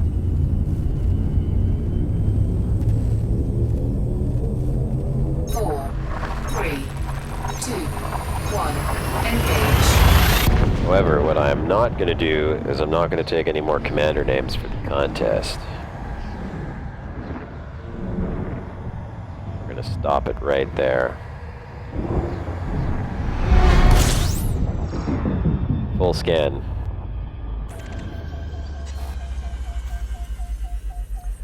Yes, you can map controls to target your next waypoint. In fact, I can tell you... Well, there's a water atmosphere planet right there. I'll tell you what that command is, as a matter of fact.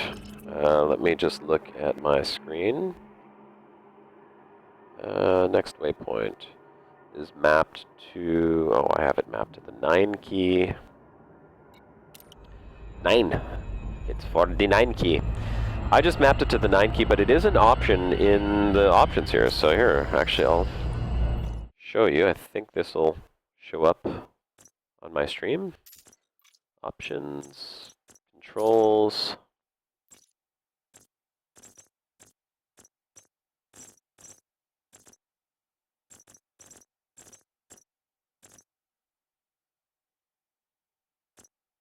There it is. Target next system en route. So you can map that to whatever you'd like. Uh-oh. Okay. I'm really going to have to call it quits. I don't know if you heard my phone beep, but that's Shannon Day sending messages from her cryopod saying, get your ass down here, we have a show to watch. Which is true. I have Fear the Walking Dead. So,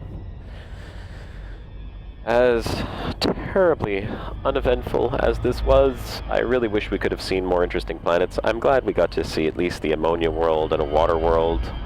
Although that was kind of the extent of it. I better refuel too. What am I doing? Look at me flying like an idiot. Oh my god! Let's crash into a star. That would be a great way to end the stream, right? Let's overheat and then fly directly into a star's corona and end the journey of Commander Josh Hawkins right here. I have to answer the wife though, so I have to do this quickly. Come on, scoop! Warning, temperature critical. I know, I know. Fuel scooping complete. There we go. That's how you scoop without taking any damage. Fuel scoop disengaged. Alright, I'm going to stop my ship here. We're going to look at some names.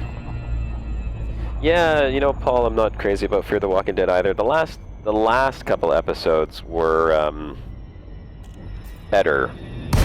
Stop engines. Cutting engines. Stop. They kind of ended on a good note, but it wasn't perfect. Hold on, I gotta tell the wife I'm wrapping up.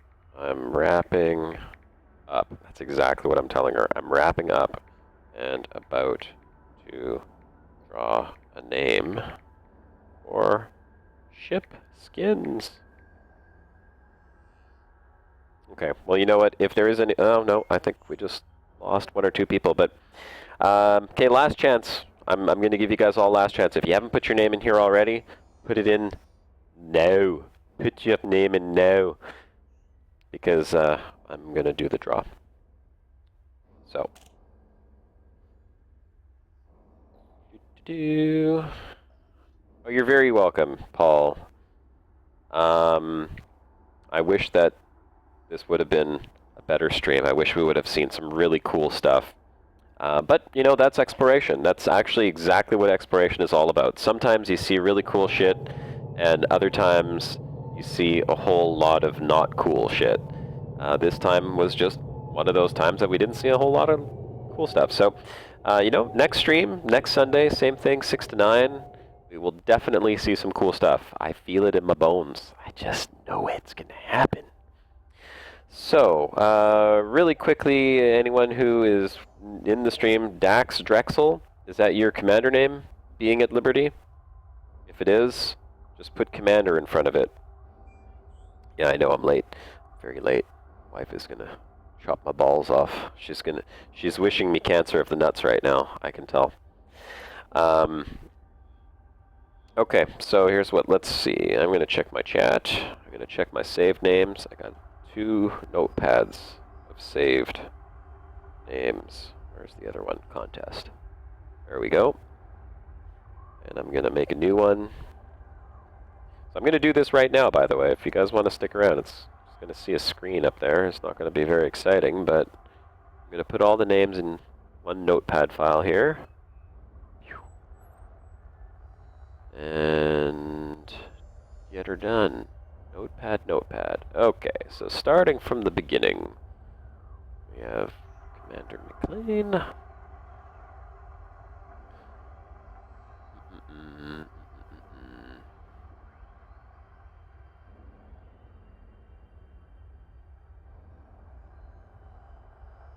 Sorry if I'm quiet, I'm just going through all the chat right now.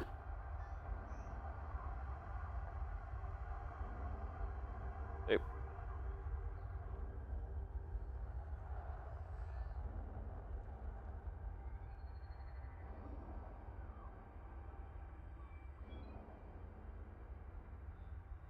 All right. Yeah, keep your fingers crossed, folks. Papillon. I got a whole bunch of you guys in here. But I better hurry up because it's going to be the husband apocalypse if I don't. Okay, what other names we got? Ursak.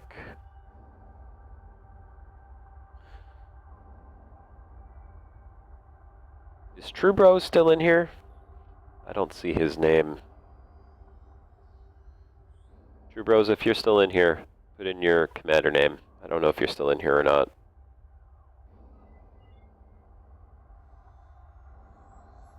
Already got that one.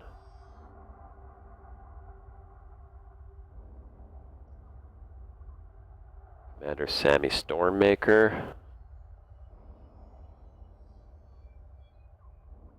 Wild Style.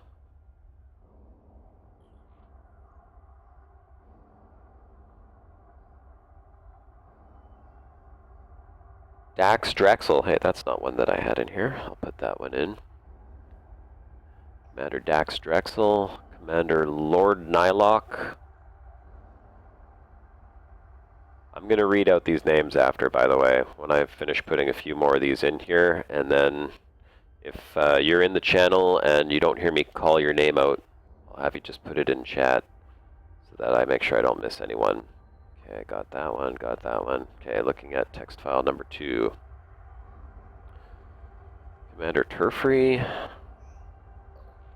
Obviously, Turfree wants to be in there, I'm sure. Oops, 69. The couching. That's it. Alright. Must have more names.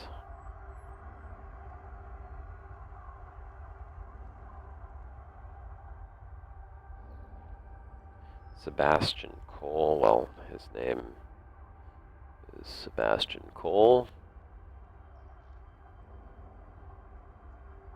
It's made even more confusing by the fact that not everyone put commander in front of their names. So I'm looking at names and trying to figure out if it's part of the chat or if it's actually their commander name.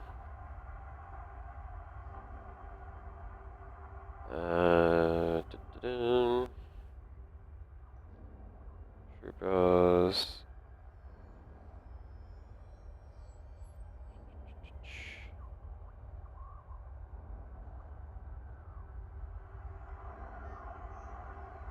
Alright, almost through the chat. Should be a couple more in here.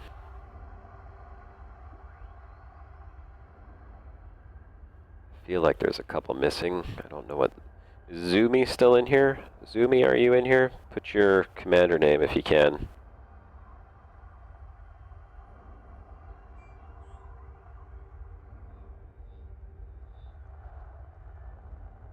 Unless this is your commander name, Even von Ragnarok. What's your commander name, Zumi? I want to make sure you're included in the draw. It is, okay. As I thought I was going to miss that one. Eden von Ragnarok. I saw it just a second ago, but it didn't say commander in front of it, so I wasn't sure if it was, in fact, your commander name or not. Right, let's see. Am I missing anyone? Phonobrain, what's your commander name, if you're still in here as well? Just to double check.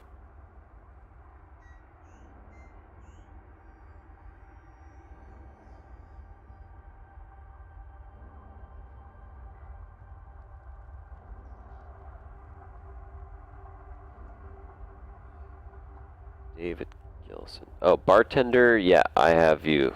I have you in there already, so that's good. I don't know how you ended up at the top of the list. Have you been in here the whole time, Phonobrain? Like 3 hours?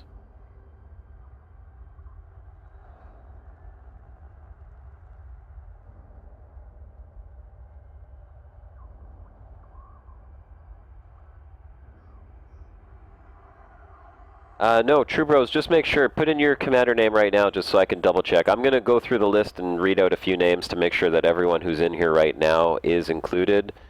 But put your name in there just so I make sure you are.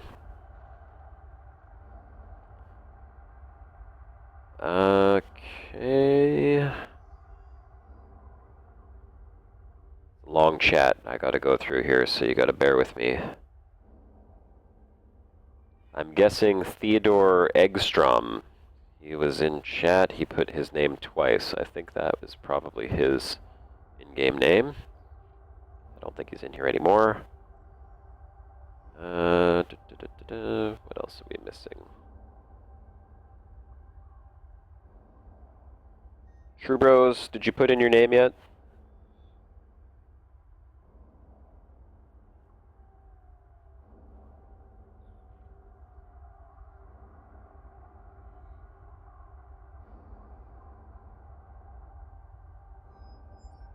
Alright, still looking. Still looking. I see chat about swearing. That was fun. I see some person named Kiko Chupi that came in, didn't put their commander name in.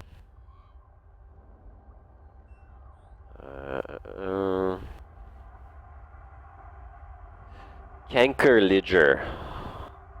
Kankerliger.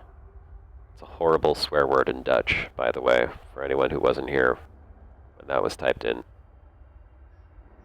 That's the worst thing you could say to someone in Holland, I imagine.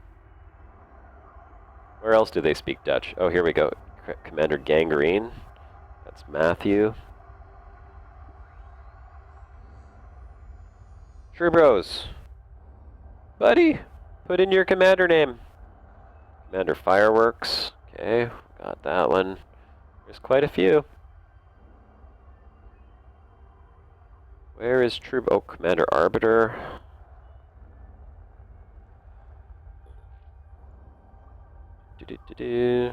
Okay. The names, Ascension, the names are for a draw we're doing for Shipskin. I'm going to be doing that right now. Mursak, I got you. Okay, so here's what I'm going to do. I'm going to just go through the list.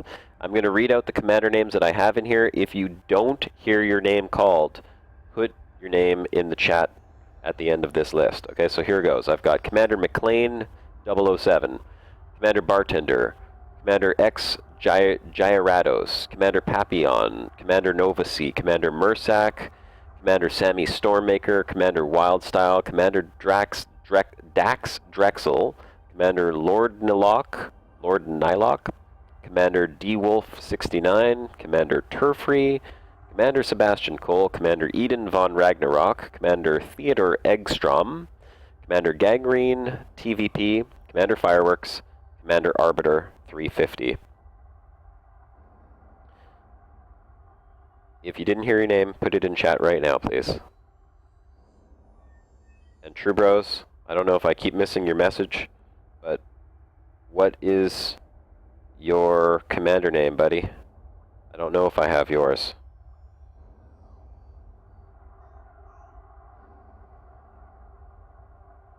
Okay, I got a couple that I missed. Okay, Fridjaz, Dry Gin, Commander Dave G.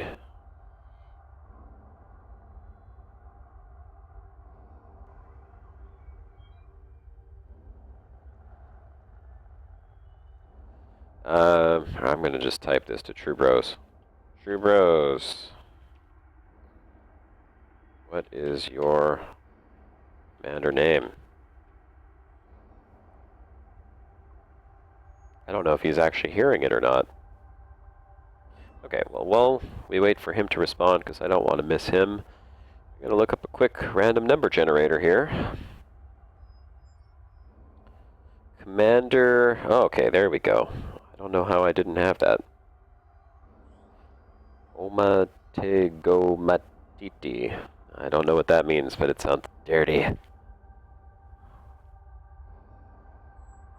Okay. Random number generator. How come that's not working? Where am I typing? Do I know how to type? Clearly I don't. Let's open up a new tab. Random number generator. I think that's the easiest way to do this. Random.org. There we go. So we have, okay, just making sure, double checking. Did I miss anyone? Everyone's in there. Everyone heard their name other than the people that just typed it into chat that I added. You three, Fridjaz, Dry Gin, and Dave G. And True Bros, Commander Omatogomatiti. Alright, so that's it. We have 1, 2, 3, 4, 5, 6, 7, 8, 9, 10, 11, 12, 13, 14, 15, 16, 17, 18, 19, 20, 21, 22 names in there. We had a lot more than that. Praise to the random generator god. Yep. Here we go. Actually, you know what? I should get Commander Shannon Day in here to do the honors. Let me bring her in here. Let's see. Just to be fair, she can click the button. I need you here, please.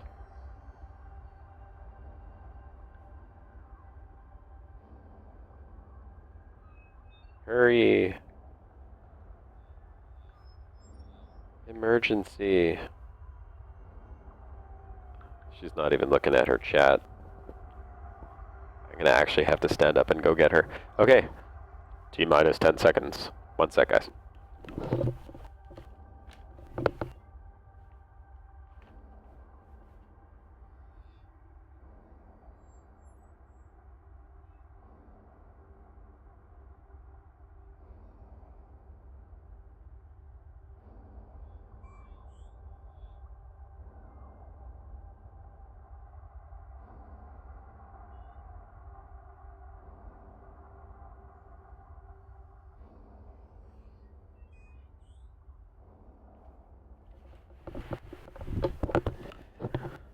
Okay.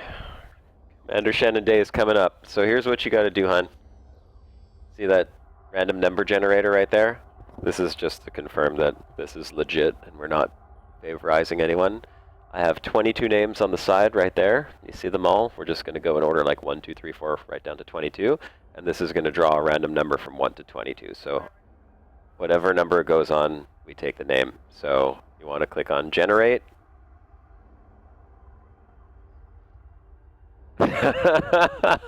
Okay, well, a random number between 1 and 22, and it took number 1. So, Commander McLean 007 is the winner of the skin. That was, I thought it was going to pull something somewhere in between, but literally, like, boom, number 1, just like that.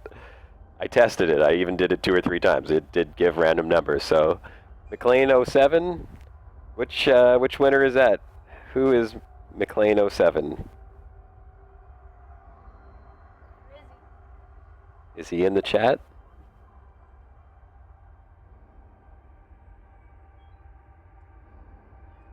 Oh, he...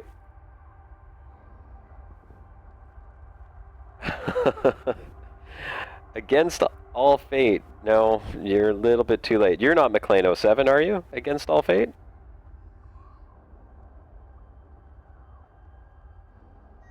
Oh, we don't know who it is. I have his commander name, though. Let me just make sure if I have him on the friends list in the game. He's not online right now. Yeah. Okay. Well, there we go, guys. That was fun. And, you know, we'll probably do this again next time. Like I said, if we can get more people... Whoa! My ship just decided to start flying by itself. If we get more people in here, I'll do things like this on a more regular basis. So, congratulations to Commander McLean007. And I will send him an in-game message as soon as we can do that. And thanks for watching, guys. Really appreciate it. For those of you who were here from the very beginning of the stream, awesome. By the way, I was supposed to tell you this a long time ago. My wife came up with a great name. She said, for all the people that are following me on YouTube and watching my stream, we have to have a name for you guys. So since it's Commander Hawkins, you guys are my hawk flock. I hope you like it.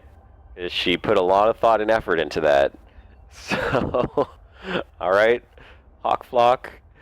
I will catch you guys next time. This is Commander Josh Hawkins signing off.